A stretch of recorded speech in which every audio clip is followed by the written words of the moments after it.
नमस्कार, मैं हूं अतुल चौरसिया। आपका खर्चा आपकी चर्चा, हफ्ता दर हफ्ता हम एक बार फिर से लेकर आए हैं न्यूज़ लॉन्ड्री का हिंदी पॉडकास्ट अनिल चर्चा। चर्चा का यह अंक थोड़ा ख़ास है क्योंकि यह हमारा 250वां एपिसोड है और सारे के सारे पार्टिसिपेंट चर्चा के इस हफ्ते स्टूडियो में हैं, कोई जूम पर नहीं, कोई ऑनलाइन नहीं। तो एक बार आप सबसे परिचय करवा देता हूं और उसके बाद फिर हम चर्चा को शुरू करते हैं। सबसे किनारे से स्मिता शर्मा। स्मिता को आप लोग देखते हैं विदेश मामलों के ऊपर, उनकी रिपोर्टिंग तमाम चैनलों में उनका अनुभव है और चर्चा में भी हफ्ते के अंतराल के बाद आप लोग से मिलती रहती हैं। इसके अलावा आनंद हमारे साथ हैं, आनंद वर्धन। आनंद पिछले 2-3 हफ्ते चर्चा में नहीं थे, वापसी। स्वागत है आनंद आपका भी। और साथ में शार्दुल कात्यायन। शार्दुल, आपका भी बहुत बहुत स्वागत चर्चा में। हेलो। तो 250वां जो ये एपिसोड है, ये कैसे खास होने वाला है आज? मुझे ऐसा कुछ आशंका हो रही है, जो अभी शुरुआती हमारी बातचीत थी, कि आज आप लोगों को शार्दुल का बहुत विध्वंसक रूप देखने को मिल सकता है चर्चा में। नहीं, ऐसा कुछ नहीं है, खास इसलिए कि मुझे खांसी है तो गाड़ी बैक मार रही है। अच्छा। मुझे तो लगा था केक वेक रखेंगे, आप थोड़ा विजुअली जो है इसे रिच करेंगे चर्चा को। अच्छा, खैर, बहुत बहुत कंग्रेचुलेशंस आप लोगों को भी और आपके ऑडियंस को भी, जिन्होंने हम सबको झेला है थैंक यू। लंबे वक्त तक। तो विषय तो कई सारे हैं और एक बार जो सुर्खियां उन पर भी बात करेंगे। 2 जानकारियां बस मैं देना चाह रहा हूं। एक तो सबसे पहली जानकारी, हमारा एनएल सेना प्रोजेक्ट जो है जोशीमठ के ऊपर, वो अभी चल रहा है और जोशीमठ से हृदय जोशी ग्राउंड रिपोर्टिंग कर रहे हैं, वहाँ से तमाम जो हालात हैं, जो स्थितियां हैं उसके ऊपर। तो आप हमारे इस नए एनएल सेना प्रोजेक्ट को हम मदद कर सकते हैं। इसके अलावा न्यूज़ लॉन्ड्री हिंदी का नया यूट्यूब चैनल लॉन्च हो चुका है। आपको तमाम वो जो वीडियो रिपोर्ट्स हैं, हमारी तमाम शोज़ हैं हिंदी के, वो दोनों चैनल्स पर मिलेंगे, न्यूज़ लॉन्ड्री पर और न्यूज़ लॉन्ड्री हिंदी पर भी। तो ये 2 जानकारियां हमारे श्रोताओं के लिए हैं। जो सुर्खियां हैं, शार्दुल आप एक बार श्रोताओं को हमारे सामने रखें और उसके बाद फिर हम चर्चा को आगे बढ़ाते हैं। पहली सुर्खी दिल्ली से ही है। महिला पहलवान विनेश फोगाट ने आरोप लगाया है कि भारतीय कुश्ती संघ के अध्यक्ष ब्रजभूषण शरण सिंह, जो भाजपा के नेता भी हैं, और कई अन्य कोचों ने कई महिला पहलवानों का यौन शोषण किया। और बुधवार से बड़ी संख्या में पहलवान जंतर मंतर पर प्रदर्शन कर रहे हैं। आज हम इस पर थोड़ा बात भी करेंगे। बिल्कुल। इसमें बहुत सारे वो खिलाड़ी शामिल हैं जिन्होंने देश के लिए अलग अलग टूर्नामेंट्स में, अंतर्राष्ट्रीय मंचों पर गोल्ड मेडल और अलग अलग मेडल्स भी ले आए हैं। तो देश के लिए सुर्खियां भी लाई हैं ये लोगों ने, सम्मान भी बटोरा है। हाँ, और इसमें दिक्कत ये भी है कि ये संस्थागत शोषण का इसमें कहीं ज़्यादा आपको चिन्ह दिखाई देता है बजाय किसी की व्यक्तिगत उसके। अगली सुर्खी सरकार की ओर से, मंगलवार को केंद्र के इलेक्ट्रॉनिक्स और सूचना प्रौद्योगिकी आईटी मंत्रालय ने आईटी एक्ट में संशोधन का एक प्रस्ताव किया। इस संशोधन के मुताबिक सरकार द्वारा अधिकृत एजेंसियां जिस खबर को फर्जी, फेक न्यूज़ मानेंगी, उन्हें सभी प्लेटफॉर्म्स, जिसमें सोशल मीडिया प्लेटफॉर्म भी शामिल हैं, उन्हें हटाना होगा। एडिटर्स गिल्ड ऑफ इंडिया ने इसे लेकर आपत्ति जताई है। उनका मानना है कि फर्जी खबरों का निर्धारण केवल सरकार द्वारा चिन्हित की गई या अधिकृत की गई संस्थाओं से नहीं होना चाहिए, उससे सेंसरशिप की संभावना काफ़ी बढ़ जाती है जी। तो ये काफ़ी चिंताजनक बात है। आज का हमारा एक और बातचीत का मुद्दा, भाजपा की राष्ट्रीय कार्यकारिणी की बैठक हुई। उसमें 2 खास बातें हुई, बाकी तो राजनीतिक चीज़ें हैं ही, उस पर आज हम बात भी करेंगे। जयप्रकाश नड्डा, जो भाजपा के मौजूदा अध्यक्ष हैं, जेपी नड्डा जी, उनका कार्यकाल बढ़ा दिया गया और वो अध्यक्ष बने रहेंगे। और प्रधानमंत्री मोदी ने अल्पसंख्यकों और पिछड़े समाज के लोगों को मिलाकर भाजपा के कार्यकर्ताओं से सर्वांगीण लोगों को साथ लेकर चलने की बात कही। और भाजपा के लोगों का कहना ये हमारे लिए आगे की विजन है, पर खैर वो तो देखा जाएगा। एक सुर्खी सुप्रीम कोर्ट से। राष्ट्रीय राजधानी क्षेत्र हैं और भारत सरकार के बीच खींचातानी चल रही है कि दिल्ली का प्रशासन कौन करेगा। इस पर अदालत में सुनवाई भी हो रही थी। तो सुनवाई के अंत में भारत सरकार की तरफ से प्रस्तुत हो रहे हैं जो तुषार मेहता, सॉलिसिटर जनरल, उन्होंने मांग की कि ये मामला बड़ी बेंच पर जाए, जिससे कोर्ट भी हैरान हुआ, क्योंकि उस समय जो दिल्ली सरकार की तरफ से पेश हो रहे हैं, अभिषेक मनु सिंह भी, माफ़ कीजिएगा, वो अपना कंक्लूडिंग बातें रख रहे थे।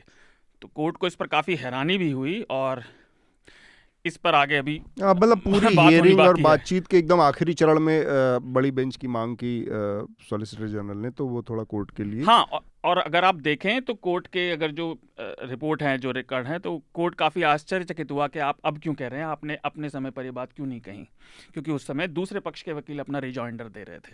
कोर्ट से जुड़ी एक और चीज़, मुख्य न्यायाधीश को विधि मंत्री, कानून मंत्री किरण रिजिजू ने एक पत्र लिखा और उसमें उन्होंने जजों को अपॉइंट करने वाले पैनल में सरकार के प्रतिनिधि होने की बात कही और उनका कहना था कि सुप्रीम कोर्ट के लिए जो पैनल होगा उसमें केंद्र का प्रतिनिधि और हाई कोर्ट्स के लिए राज्य या केंद्र का प्रतिनिधि ज़रूर होना चाहिए। और ये नॉमिनी की बात उस समय आ रही है जब सरकार और कोर्ट के बीच खींचतान पहले से चल रही है कि जजों का अपॉइंटमेंट कैसे होगा। अगर आनंद इस पर कुछ कहना चाहे, क्योंकि ये खींचतान काफ़ी लंबे समय से चल रही है और इस कॉलेजियम की बहस को हम भी डिस्कस कर चुके हैं और कई बार डिस्कस किया जा चुका, लेकिन अभी भी खबर आई कि जो कोर्ट ने ऑब्जेक्शन दिए थे उस पर 4 दिन तक विचार चला। जो इसकी पृष्ठभूमि है वो काफ़ी लंबी है। एक कॉलेजियम जो व्यवस्था है वो संविधान से उत्पन्न नहीं हुई है, वो एक इवॉल्व की है, जिसे लोकप्रिय भाषा में 3 जजेस केस कहते हैं। 1981 में SC. Gupta versus union of India और 1993 में जिससे कॉलेजियम बना वो advocates on record supreme court versus union of India. और 1998 में जब के.आर. नारायणन हमारे राष्ट्रपति थे तब उन्होंने संविधान के अनुच्छेद 143 का उपयोग करते हुए कॉलेजियम सिस्टम पर स्पष्टीकरण के लिए सुप्रीम कोर्ट से राय मांगी थी। तो उस समय जो सुप्रीम कोर्ट ने राय दी, इन तीनों से उत्पन्न कॉलेजियम सिस्टम सुदृढ़ हुई, कंसोलिडेट हुई।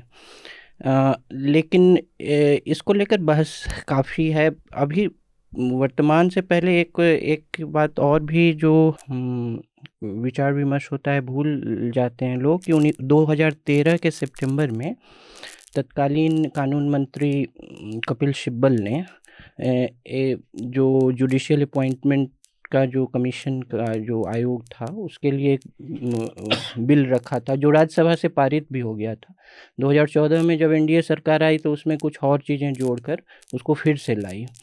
और तो मेरे ख्याल से ये जो तनाव है एग्जीक्यूटिव, जुडिशरी और लेजिस्लेचर में, ये कोई बहुत बुरी बात नहीं है लोकतांत्रिक व्यवस्था के लिए, लेकिन ये नियंत्रण के अंदर होना चाहिए, कंट्रोल के अंदर।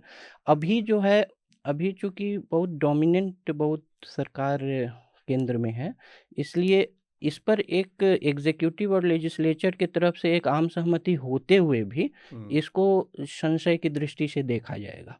एक सुर्खी नेपाल से है। नेपाल में कई वर्षों में काफ़ी बड़ी हवाई दुर्घटना हुई जिसमें 68 लोग मारे गए। ये हादसा, ये प्लेन क्रैश पोखरा में हुआ और इसमें कई भारतीय भी थे। मेरे ख्याल से 5 थे, 5 भारतीय भी मारे गए। तो ये एक बड़ी खेदजनक खबर आई और आमतौर पर गाजीपुर से यूपी के गाजीपुर के थे 5 लोग। एक आज हम इस विषय पर बात भी करेंगे। ऑक्सफैम की एक रिपोर्ट आई जिसमें ये कहा गया कि भारत का करीब 40% वेल्थ, धन संपदा देश की 1% जनसंख्या के पास है और उसमें भी जो सबसे अमीर 10 लोग हैं उनकी नेट वर्थ करीब 27.28 लाख करोड़ है और ये 2021 के मुकाबले 32% से थोड़ा ज़्यादा 32.8% ऊपर चढ़ गई है। तो उन्होंने इस पर काफ़ी चिंता जताई और आज आगे हम इस पर बात भी करेंगे। जोशीमठ पर भी अपडेट है। जोशीमठ में जो पूरा शहर दरक रहा था, धंस रहा था, ये भी खबर आई थी कि वो पिछले 12-15 दिनों में 5 सेंटीमीटर से ज़्यादा धंस गया है, बहुत तेज़ी से हो रहा है। तो ये आपदा, ये संकट अब जोशीमठ तक सीमित नहीं है, ये बात भी पक्की हो गई है। कम से कम 8 ऐसे इलाके और हैं उत्तराखंड में जिनमें आशंका जताई जा रही है और ये खतरा साफ देखा जा रहा है कि वहाँ भी ये तेज़ी से दरकना पूरे इलाकों का शुरू हो सकता है, जो एक बड़ी समस्या बन सकती है प्रशासनिक और जनता के लिए भी, क्योंकि बहुत बड़ी जनसंख्या को विस्थापित भी करना पड़ेगा। तो इसके लिए देखते हैं सरकार क्या करती है, पर ये काफ़ी चिंताजनक खबर है। दिल्ली से एक खबर, हमने कुछ हफ्ते पहले बात की थी कि किस प्रकार से महिलाएं असुरक्षित हैं और अंजलि का केस सामने आया था। तो दिल्ली कमीशन ऑफ वुमेन की जो अध्यक्ष हैं स्वाति मालीवाल, वो रात को दिल्ली की सड़कें कितनी सुरक्षित हैं इसका जायज़ा लेने के लिए निकली थीं और उन्हीं के साथ बदतमीज़ी भी हुई, छेड़खानी भी हुई और उन्हें गाड़ी में खींचने की कोशिश की गई, ऐसा उनका कहना है। हाँ, ऐसा उन्होंने बताया। और उनका कहना था ये एम्स के पास हुआ, एम्स फ्लाईओवर के पास। और स्पष्ट बात है उसके बाद वो काफ़ी आक्रामक हुई। उन्होंने कहा अगर मेरे साथ ऐसा हो सकता है तो फिर एक आम महिला के लिए चीज़ें कितनी खतरनाक होंगी। और हम सब तो बात कर ही रहे हैं, पर ये सभी के सामने बार बार चीज़ें आ रही हैं कि हमारे शहर इतने सारे कानून और बातें होने के बावजूद भी सुरक्षित नहीं बन पा रहे महिलाओं के लिए, जो काफ़ी दुख की और चिंता की बात है। आखिरी सुर की बीबीसी से जुड़ी है। बीबीसी की एक डॉक्यूमेंट्री आई प्रधानमंत्री मोदी जी के ऊपर और उन्होंने कहा कि वो कंप्लिसिट थे 2002 के दंगों में और फिर उसके खिलाफ रोष भी हुआ। और विदेश मंत्रालय ने फिर ये कहा कि इस डॉक्यूमेंट्री में बीबीसी का कॉलोनियल माइंडसेट, औपनिवेशिक मानसिकता उनकी दिखाई पड़ती है, जो उस पर सब अपनी अपनी राय देंगे अगर चाहें तो, पर मुझे तो ये बात ठीक लगती है। ठीक बात। अगला जो एक और सुर्खी है, मैं उसका जिक्र करना चाह रहा हूँ। पाकिस्तान के प्रधानमंत्री शहबाज शरीफ ने भारत के तरफ शांति का और दोस्ती का हाथ बढ़ाया है। लंबे समय बाद पाकिस्तान और भारत के रिश्तों में इस तरह की एक पहल देखने को मिली है। इससे पहले जो आखिरी जो पहल थी वो प्रधानमंत्री नरेंद्र मोदी जब पहले कार्यकाल में अपने थे प्रधानमंत्री बने थे, तब वो नवाज़ शरीफ के प्रधानमंत्री रहते लाहौर गए थे और उसके बाद से हालात बहुत बदले और दोनों देशों के बीच में एक टाइम पे ऐसी भी स्थिति आई, सर्जिकल स्ट्राइक की बात हुई, सर्जिकल स्ट्राइक की गई और रिश्ते ख़राब होते गए, आतंकवादी हमलों की भी घटनाएं हुई और बातचीत की प्रक्रिया लगभग पूरी तरह से रुकी हुई थी, जो आज भी वैसे ही उसी हालत में। मेरे साथ स्मिता है। स्मिता, आप विदेश मामलों को लगातार कवर करती रही हैं, भारत पाकिस्तान के रिश्तों को भी आपने लगातार देखा है, नज़र रखा है उस पर। मैं इस पर एक संक्षेप में आपकी एक पहली राय जानना चाह रहा हूँ कि जो शहबाज शरीफ का ये प्रस्ताव है उसमें वो कई सारे उसमें उन्होंने कंडीशन जो कविट्स उसमें ऐड हैं, जैसे आप कहें कि वो कश्मीर वाला भी उनकी मजबूरी है वो जोड़ना है, साथ में उनकी वो जो सेना जो पाकिस्तान की इकोनॉमी के ऊपर जो उसके का बोझ है एक लिमिट से ज़्यादा, चाहे वो उसकी संख्या, उसका आकार, उसका एक्सपेंडिचर, वो सारी चीज़ें, उसका भी उनको कहीं ना कहीं एहसास है और वो उस चीज़ को अपरोक्ष तरीके एक परोक्ष तरीके से, हिडन तरीके से कह भी रहे हैं कि भाई हमने तीन लड़ाइयाँ लड़ के और उसके सीख ले लिए, हमको अपनी लर्निंग मिल गई है। तो उनका एक तरह से सेना के ऊपर भी एक तरह का वो निशाना है कि सेना के जरिए हम यहाँ पर कुछ अचीव नहीं कर पा सकते हैं। फिर भी भारत की तरफ से कोई प्रस्ताव जाने का कोई अंदेशा, कोई उम्मीद नज़र आती है, या फिर ये लग रहा है कि आपको कि अभी ये माहौल जो है उसमें कुछ बात आगे नहीं बढ़ेगी? नहीं, भारत की तरफ से तो इस वक्त ऑन रिकॉर्ड ट्रैक 1 सरकारी स्तर पर ऐसी कोई जेस्चर का कोई सजेशन नहीं है, लेकिन ये बात ज़रूर है कि एक बैक चैनल टॉक जारी रहा है भारत और पाकिस्तान के बीच में। इसको ऑफिशियली कंफर्म करें या ना करें जी। और इसको खुद अजीत डोवल साहब भी जो है पिछले कुछ वक्त से लगातार बढ़ाते रहे हैं, जिसको रह रहकर बहुत सारी रिपोर्ट्स भी आई। अभी हाल ही में हामिद मीर वगैरह की भी रिपोर्ट्स आई थी। Of course a lot of reports have to be taken with a pinch of salt. देखिए, अब 1999 का जो लाहौर डिक्लेरेशन हुआ था भारत पाकिस्तान के बीच में, करगिल युद्ध के बाद वाजपेयी साहब वहाँ गए थे, उसके बाद से दरअसल जो शांति के लिए कुछ ओकेशंस बने, कुछ ऐसे अपॉर्चुनिटीज़ आई जिनमें सबसे ज़्यादा जिक्र 2004 से 2007 की पीरियड का होता है, जिस दौरान वहाँ परवेज़ मुशर्रफ जो पूर्व सेनाध्यक्ष थे, उसके बाद वो राष्ट्रपति बने, यहाँ डॉक्टर मनमोहन सिंह थे।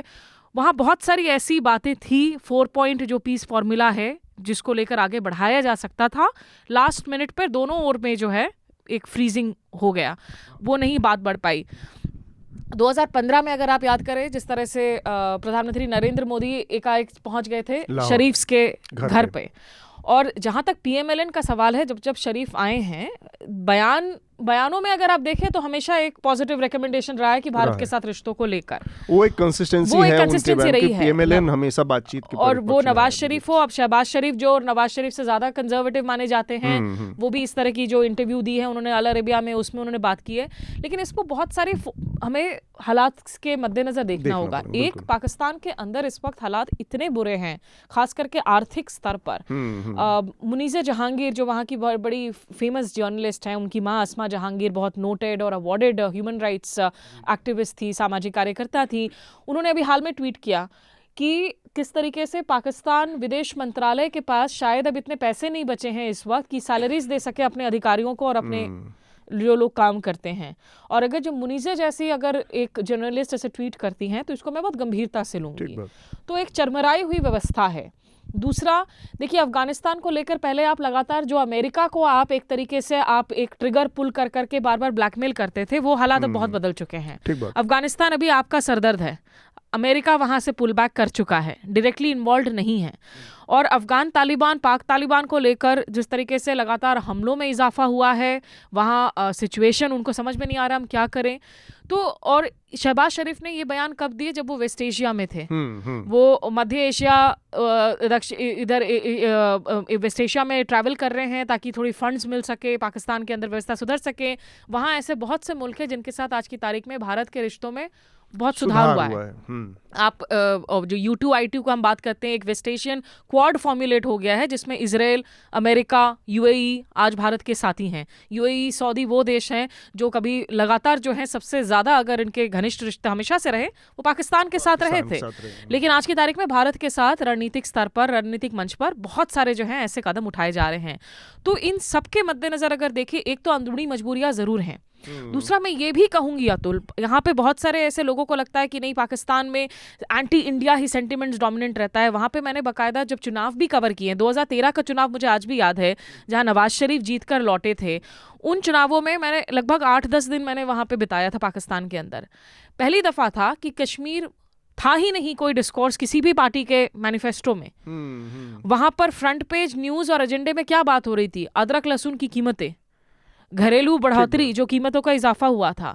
तो ऐसे हालात बदले, लेकिन पाकिस्तान की हमेशा से प्रॉब्लम रही है कि जब आपकी जो इंटरनल डिविजन है, जनरल बाजवा भी देखें आप, बीच बीच में ऐसे इस्लामाबाद पीस कॉन्फ्रेंस वगैरह में बयान दे चुके हैं जहां पे वो भारत के साथ दोस्ती की बात करते हैं। वही जरदारी साहब हिंदुस्तान टाइम्स समिट में, मुझे याद है 2000 आई थिंक 4 या 5 की बात है, उनसे मैंने सवाल किया था जिसमें उन्होंने कहा था कि let us put Kashmir on the back burner for now, let us keep it for our future generations. उसके बाद उनको जो है वहाँ पे अंदर में बहुत उनको रेजिस्टेंस फेस करना पड़ा था। तो जब तक पाकिस्तान के अंदर internally with in the army, with in the ISI की डिविजन्स और इंडिया को लेकर कैसे बढ़ना है नहीं बदलता, और दूसरा खुद इंडिया के अंदर देखिए ये जो सरकार है, अगर पाकिस्तान की सरकार अभी भी सोच रही है कि 370 को जो है वापस से रिवोक करने की बात की जाए, वापस से जो है वो स्टेटस दे दी जाए, इन सब मुद्दों पर अगर भारत सरकार से बात करेगी, मोदी सरकार इसके लिए तैयार नहीं है। और 2024 चुनावों के पहले पाकिस्तान एक बार फिर से एक बहुत बड़ा अंदरूनी मुद्दा, एक डोमेस्टिक नारा लगातार बनेगा। ये इंडियन इलेक्शंस में अब कॉमन हो चुका है। तो ऐसे बहुत हालात हैं जिससे मुझे नहीं लगता कि कोई फॉर्मल इस वक्त जो है आप प्रपोजल देखेंगे बातचीत के लिए। इसमें एक और चीज़ है जो कि पाकिस्तान की सेना है, अभी ये प्रस्ताव जो है ये बहुत ही एक सतही ऊपर का प्रस्ताव शहबाज शरीफ की तरफ से आया। इसमें भारत सरकार निश्चित रूप से कोई टॉप मतलब सिविल चुनी हुई सरकार के स्तर पर कोई बातचीत आगे बढ़ाने या कोई मैसेज देने सिविल गवर्नमेंट की तरफ से देने से पहले ये देखना होगा कि पाकिस्तान में जितने स्टेक होल्डर्स हैं वो इस प्रस्ताव पर कितना एकमत हैं, और उसमें तब जाके उस इवैल्यूएशन के बाद शायद ज़्यादा। मुझे शक नहीं है अतुल की डोमेस्टिकली ये शिफ्ट बहुत प्रोमिनेंट है पाकिस्तान में। पाकिस्तान के लोग आज उबे हुए हैं तमाम सरकारों से, तमाम भ्रष्टाचारियों से, तमाम बढ़ती हुई महंगाई से, पाकिस्तान की चरमराई हुई अर्थव्यवस्था से। पाकिस्तान की सेना भी, सेना और ISI के बीच में देखिए डिफरेंसेस रहे हैं। मतलब अब ये सिर्फ सेना वर्सेस सिविलियन गवर्नमेंट नहीं है। अब विद इन वो जो हम बार बार पाकिस्तान में कहते हैं ना ना, व्हील्स विद इन व्हील्स। ये वो हाल है कि आर्मी चीफ कुछ कह रहे हैं, आईएसआई के चीफ कुछ कह रहे हैं, और खुद इंडिया के हालात जिस तरीके से बदल गए हैं अतुल, वो हमें बार बार याद रखना होगा। इंडिया पाकिस्तान में आज सिर्फ ये डिसाइड नहीं करता कि पाकिस्तान की एस्टैब्लिशमेंट क्या कह रही है, खुद आज भारत के जो हमारी जिस तरीके से ग्राउंड शिफ्ट हुआ है, और भारत में तो मैं कहूंगी बल्कि अगर पाकिस्तान में सिविलियन के तौर पर एक शिफ्ट हुआ है कि भारत आज बड़ा मुद्दा नहीं है भारत में, लेकिन आज पाकिस्तान को जो है एक बहुत नेगेटिव नजरिए से देखा जाता है आम लोगों के बीच में भी। ठीक बात। तो हम अपनी चर्चा के मुख्य विषय की तरफ आते हैं, और ये चर्चा है जो कि पहला विषय है हमारा, वो है ऑक्सफैम इंडिया की जो रिपोर्ट आई है, wealth report, survival of the richest इसका नाम है। और इसमें बड़ी दिलचस्प कुछ आंकड़े सामने आए हैं। मैं एक बार जल्दी पढ़ना चाह रहा हूँ और फिर हम इस पर बातचीत करना चाहेंगे। कुछ पॉइंट्स में मैं जो इस रिपोर्ट्स के कुछ मेजर जो बिंदु हैं उनके बारे में बताना चाह रहा हूँ। इस देश की जो 50% सबसे निचले दर्जे की आबादी सबसे नीचे आती है, वो इस देश की जो सबसे ऊपर की 10% आबादी है उसके मुकाबले 6 गुना ज़्यादा इनडायरेक्ट टैक्स पे करती है। यानी कि सबसे कम जिन लोगों की आय है वो सब इनडायरेक्ट टैक्सेस सबसे ज़्यादा दे रहे हैं।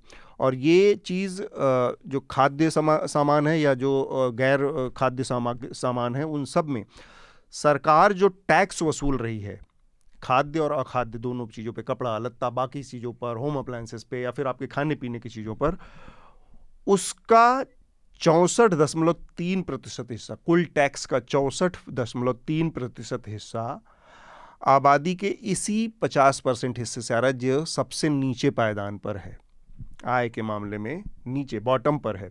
वो 50% आबादी इस देश की कुल उस टैक्सेशन का 63% हिस्सा दे रही है।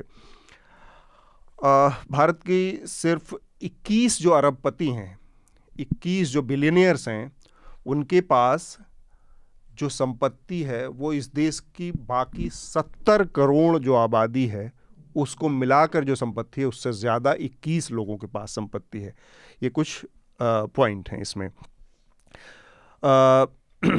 इस देश की 50% आबादी के पास देश के सिर्फ 3% जो संसाधन है, जो संपत्तियां हैं, सिर्फ 3% कुल मिलाकर नीचे की 50% आबादी के पास है। ये वही नीचे की 50% आबादी है जो इनडायरेक्ट टैक्सेस में 64% का योगदान दे रही है, लेकिन संपत्तियों में उसका हिस्सा सिर्फ 3% है। ये सारे इसके जो कहेंगे आयरनीज हैं या इसके कमियां दिखाती हैं, हमारे सामने लाती हैं। और इस देश की 1% जो सबसे टॉप, सबसे रिचेस्ट 1% आबादी है, संख्या के लिहाज से देखें तो करीब 1 करोड़ 40 लाख लोग, वो आबादी के पास इस देश की 40.5% संपत्ति है। हिंदुस्तान जितना बड़ा, उसके 40% से ज़्यादा संपत्तियों और संसाधनों पर उस 1% आबादी का हिस्सा जो कि टॉप पे आती है। ये आंकड़े हैं। और एक और आंकड़ा है इसमें, इसके मुताबिक ऑक्सफैम की ये रिपोर्ट जो बताती है हमें कि इनकम टैक्स की दर आय के बढ़ने के हिसाब से तो बढ़ती है। जैसे अलग अलग स्लैब हैं कि आप 5 लाख कमाते हैं या 10 लाख कमाते हैं या उससे ऊपर कमाते हैं तो आपके इनकम टैक्स का दायरा बढ़ता जाता है, वो 5%, 10%, 20%, 30% ये हो जाता है। लेकिन इनडायरेक्ट टैक्स के मामले में सबके लिए समान स्थिति है। अब ये असर कैसे करता है, ये बड़ा दिलचस्प है। इसको मैं पढ़ के मुझे भी बड़ा सरप्राइज़ हुआ कि ये असर कैसे करता है। आप समझिए कि पार्ले बिस्किट का एक पैकेट है जो 5 रुपए का है, इस पर सरकार इनडायरेक्ट अगर 1 रुपये टैक्स वसूलती है तो ये जो चीज़ है, ये जो वो 1% सबसे रिचेस्ट है जिसके पास 40% संपत्तियां हैं, वो भी 1 ही रुपये देगा। और सबसे ज़्यादा जो 70 करोड़ लोग हैं वो भी 1 ही रुपया देंगे। लेकिन दिक्कत ये है कि पार्ले बिस्किट खाने वाले उस 70 करोड़ से ज़्यादा हैं। तो ये जो ये इनडायरेक्ट टैक्सेस का मसला है, ये आय बढ़ने के साथ नहीं बढ़ता, ये स्थिर है सबके लिए, जिसकी वजह से एक तरह की डिस्पैरिटी, और उसमें दिखता है कि लोग जो सबसे निचले दर्जे पर हैं वो ज़्यादा एक्चुअली टैक्स के रूप में सरकार को दे रहे हैं। तो सरकार अपने कम उस हैसियत वालों से या कम आय वालों से ज़्यादा पैसा वसूल रही है बनिस्बत ज़्यादा आय वालों से। ये इस रिपोर्ट की कुछ खास बातें हैं। आनंद, मैं आपको इस बातचीत में लाना चाह रहा हूँ। ये ऑक्सफैम इंडिया की रिपोर्ट, जो वेल्थ रिपोर्ट बार बार आती है, ये जो दिखाता है हमें, जो संसाधनों के बीच में इतना ज़बरदस्त ऊंच नीच या इतना ज़्यादा गैप है आबादी के बीच में, इसमें केवल सरकार की नीतियों को माना जाए कि उनका योगदान है, या लोग इस स्थिति को बनाए रखने में योगदान देते हैं, नागरिक, या फिर सरकार और कॉरपोरेट या कुछ लोगों का एक नेक्सस है जो इस पूरी स्थिति को बनाए रखने में हमेशा लगा रहता है, या उसका हितैषी है, या उसको किसी भी तरह से प्रोटेक्ट करने की किसी हर कीमत पर कोशिश करता है, या फिर ये अच्छी स्थिति है? ये भी मतलब मैं समझना चाहूँगा कि ये अच्छी या बुरी स्थिति है, इस पर भी आप अपनी राय दे सकते हैं। अच्छी बुरी तो नहीं, लेकिन ये है कि देखिए कि इसको क्वांटिफाई किया गया है, जैसे कुछ आंकड़े इसके दिए गए हैं, और जो आर्थिक तंत्र अभी है, खासकर पिछले 3 दशकों से, उसमें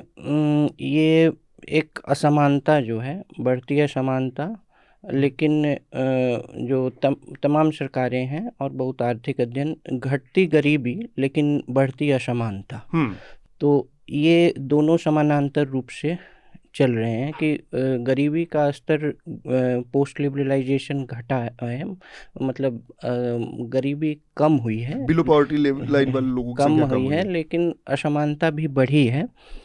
और जो इसमें टैक्सेशन की जो बात है, जैसे जो आप बोल रहे थे डायरेक्ट टैक्स, उसको प्रोग्रेसिव टैक्सेशन कहते हैं कि मतलब ज़्यादा ऊपर, तो वो उसके लिए जो समांतर यही टर्म यूज किया जाता है। तो उसमें क्या है, उसमें एक आसानी है प्रोग्रेसिव टैक्सेशन में, क्योंकि उसमें जो सोर्स है आय का, उसको आइडेंटिफाई करना पर्सन टू पर्सन आसान होगा। लेकिन अगर कोई चीज़ खरीद रहा है, उसको आइडेंटिफाई करना इनडायरेक्ट टैक्स में वो थोड़ा मुश्किल है। कि किसकी आय ज़्यादा है, किसकी कम है, और उसमें बहुत ज़्यादा सर्वेलेंस चाहिए, बहुत ज़्यादा तंत्र भी चाहिए। ये एकदम अलग सी बात है कि सरकार इसके लिए इच्छुक भी है कि नहीं, हाँ, वो तो दूसरी वो एक दूसरी बात है, लेकिन व्यवहारिक रूप से इसके लिए जो तंत्र चाहिए, जो क्या दुनिया में कहीं ऐसा है जो इस तरह से इस चीज़ को करता हो? नहीं, अगर है तो मुझे जानकर होगा, मेरे ख्याल से होगा। वेल्थ टैक्स बहुत कम कंट्री में। इनहेरिटेंस टैक्स तो अलग चीज़ हो गई। जैसे जो थॉमस पिकेटी ने जो इनइक्वालिटी पे जो किताब लिखी थी, जो अभी जो 21वीं शताब्दी का जो कैपिटल कहा गया मार्क्स, तो उन्होंने असमानता पे ज़्यादा वो पूंजीवाद वगैरह ये सब से भी ज़्यादा जो है व्यवहारिक असमानता की बात की थी। तो उसमें भारत से जो डेटा है वो एक तो है कि इसमें एक बात और है कि जो ऊपरी जो आप बोल रहे कि इतने लोगों के पास इतना धन जो है संचय है, और वो सीमित है इन चुनिंदा हाथों में, तो उसमें जैसे बहुत तरह से जो है, एक तो है कि क्रॉस प्रॉपर्टी कंसोलिडेशन काफ़ी हुई है कि इसे भी खरीद लो, इसे भी खरीद लो। तो एक औद्योगिक घराना में कई सारी संपत्तियों को सुदृढ़ ढंग से एक ही बना लिया गया, तो एक जो है ओनर में काफ़ी आर्थिक रूप से शक्तिशाली होता गया।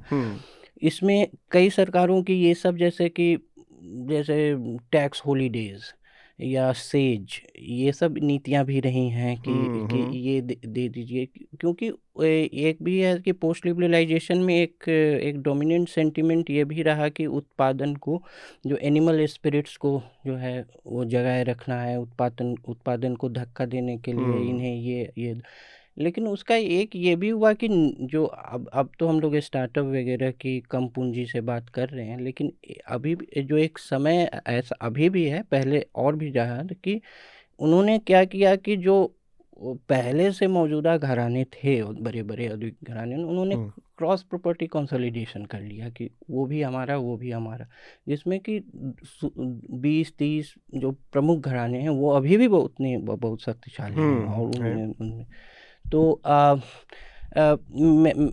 जहाँ से मैंने शुरू किया वहीं ख़त्म कर रहा हूँ कि ये अच्छी है या बुरी है या अवश्यंभावी है, ये भी नहीं कह रहा हूँ कि ऐसा है ही, लेकिन मेरे ख्याल से ये लोग अनभिज्ञ थे इससे, ये भी बात नहीं है। उसको एक आंकड़ों का जामा पहनाया गया है अभी कि वो क्वांटिफाई हो गया, लेकिन भारत में ये जो असमानता बढ़ रही है, ये बहुत वर्षों से ये चर्चा का विषय रहा ये है। लिबरलाइजेशन का ही नतीजा है कि इतने विकृत रूप में, मतलब पहले भी, लेकिन जब तक देश बंद व्यवस्था में था, या जिसको नेहरूवियन सोशलिज्म कहते हैं, उस दौर में ये असमानता या ये गैप इतना ज़्यादा मुखर नहीं था, या इतना ज़्यादा दिखता नहीं था, या शायद इतना ज़्यादा था भी नहीं, क्योंकि हम अपने अनुभव से अगर बात करें तो आज के समय में अगर हम देखें तो जिन लोगों के बीच में हम लोग रहते थे, उन्हीं लोगों के बीच में उनकी आय, और कुछ लोग जो अच्छा कर गए, सपोज़ मैं यहाँ माइग्रेट करके आ गया और मेरे कुछ दोस्त हैं जो वहीं गांव में रह गए, उनके अपने बीच में मैं एक दूसरे तरह का अंतर पाता हूँ। यहाँ पर जो लोग मेरे साथ में काम करने वाले या पहले से या यहाँ एस्टेब्लिश लोग थे, उनसे अपने बीच में मैं बड़ा अंतर पाता हूँ। तो ये जो चीज़ें हैं, ये 30 साल का जो ये है, उसने इस 30 साल की या ओपन मार्केट इकोनॉमी ने इस गैप को बहुत एक्सेलरेट किया है, या फिर जो आनंद कह रहे कि पहले भी था, लेकिन अपना अनुभव बताता है कि शायद पहले एक्सेप्टेंस ज़्यादा थी, लोगों के बीच में इस तरह का वेल्थ का दुराव नहीं था इतना जितना आज की तारीख में दिखता है, और साथ में एक्सेसिबिलिटी पर भी उसका असर दिखता है। तमाम तरीके के फैक्टर्स एक साथ हैं इसमें अतुल, और मैं तो कोई इकोनॉमिस्ट नहीं हूँ, लेकिन निश्चित रूप से आप जब देखते हैं कि आप उदारवाद की बात करते हैं मार्केट्स में, आप कैपिटलिज्म की बात करते हैं, कंज्यूमरिज्म बढ़ता है, और जिन बातों का आनंद ने जिक्र किया कि आज औद्योगिक घराने ऐसे बन चुके हैं, जैसे भारत में आपको ये नहीं पता कि एक घर के अंदर एक औद्योगिक घराने का तो छोड़ दीजिए, आप एक फैमिली के अंदर कितना सोना रखा हुआ है वो पता लगा पाना जो है इट नीड्स सम एफर्ट्स। तो इस मामले में देखिए, और इस कोविड-19 पैंडेमिक ने जो है इस असमानता को और भी ज़्यादा जो है बढ़ा दिया है, बहुत ज़्यादा बढ़ा दिया है। जो हम हैव्स एंड हैव नॉट्स की बात करते हैं कि जिन लोगों के पास है, जिनके पास रिसोर्सेज नहीं है, डिजिटल हैव्स और हैव नॉट्स की वह हमने पूरी जो है दूरियां बढ़ती हुई देखी कोविड-19 के दौरान। तो हम देखिए 2015 में भारत में एक नॉमिनल वेल्थ टैक्स हुआ करता था, जिसको उस वक्त जो वित्त मंत्री थे अरुण जेटली, उन्होंने हटा दिया था। हाँ। और नॉमिनल वेल्थ टैक्स की जगह 2% का एक सरचार्ज लगा दिया गया था जिन लोगों की भी आय, जो टैक्सेबल इनकम है, वो 1 करोड़ से ज़्यादा है। हाँ। तो आज की तारीख में एक हमारे पास इनहेरिटेंस टैक्स नहीं है कि अगर कोई हमें कोई संपत्ति गिफ्ट कर रहा है, कोई घर है, तो उस या फिर जिनका जिक्र आनंद कर रहे हैं कि बहुत बड़े रईस हैं, तो उनकी पुश्तों के आगे ट्रांसफर हो तो इनहेरिटेंस टैक्स दें, तो उसमें नहीं है, वो नहीं है। तो आपने पूछा था कि कहीं देशों में है या नहीं, जो मैं अपने सामने देख रही हूँ, नॉर्वे, स्पेन और स्विट्जरलैंड 3 ऐसे देश हैं जहां अभी वेल्थ टैक्स इम्पोज जारी है। अमेरिका में कुछ ऐसे राज्य हैं जो कोशिश कर रहे हैं लेजिस्लेशन लाने की ताकि बिलियनेस को टैक्स किया जाए। इस मामले में अभी एक चिट्ठी लिखी गई है, वर्ल्ड इकोनॉमिक फोरम हो रहा है डावोस में, जहां बिलियनेस जो अरबपति हैं वो लोगों ने भी हामी भरी है कि हाँ, जो अरबपति हैं उन लोगों पर कुछ टैक्स लगाया जाना चाहिए, वेल्थ टैक्स। इसको लेकर इकोनॉमिस्ट्स के अपने आर्ग्यूमेंट्स हैं कि इससे हो सकता है एक नेगेटिव इम्पैक्ट भी पड़ सके। तो वो तो अपने आप में सवाल है, लेकिन ये निश्चित रूप से असमानता बढ़ी है। मेरे पास के घर में मैं बताऊं अतुल, मैं जहाँ रहती हूँ, मैं किराए के मकान में रहती हूँ। मेरे पास के घर में आज की तारीख में पिछले 2-3 साल में मैं देख रही हूँ, जो शख्स रहता था, हो सकता है बहुत अच्छी बिजनेस चल रही हो, बिजनेस फल फूल रहा हो, जो भी हो, घर में लोग 3 हैं, एक आपकी बड़ी सी बिल्डिंग में गाड़ियां कम से कम 7 हैं, बताइए, और जिसमें 4 SUVs हैं। आप आज की तारीख में जो बड़े गाड़ियां हैं, आप थार देख लें, फॉर्च्यूनर देख लें, इनोवा देख लें, वो शख्स के पास है, SUVs हैं सारी। तो एक तरफ वो शख्स है जिसकी वेल्थ इस तरह से मल्टीप्लाई हो रही है, दूसरी तरफ वो शख्स है जो कोविड-19 लॉकडाउन के दौरान अपने बच्चे को एक अलग से फ़ोन तक नहीं दे पा रहा था ऑनलाइन एजुकेशन के लिए।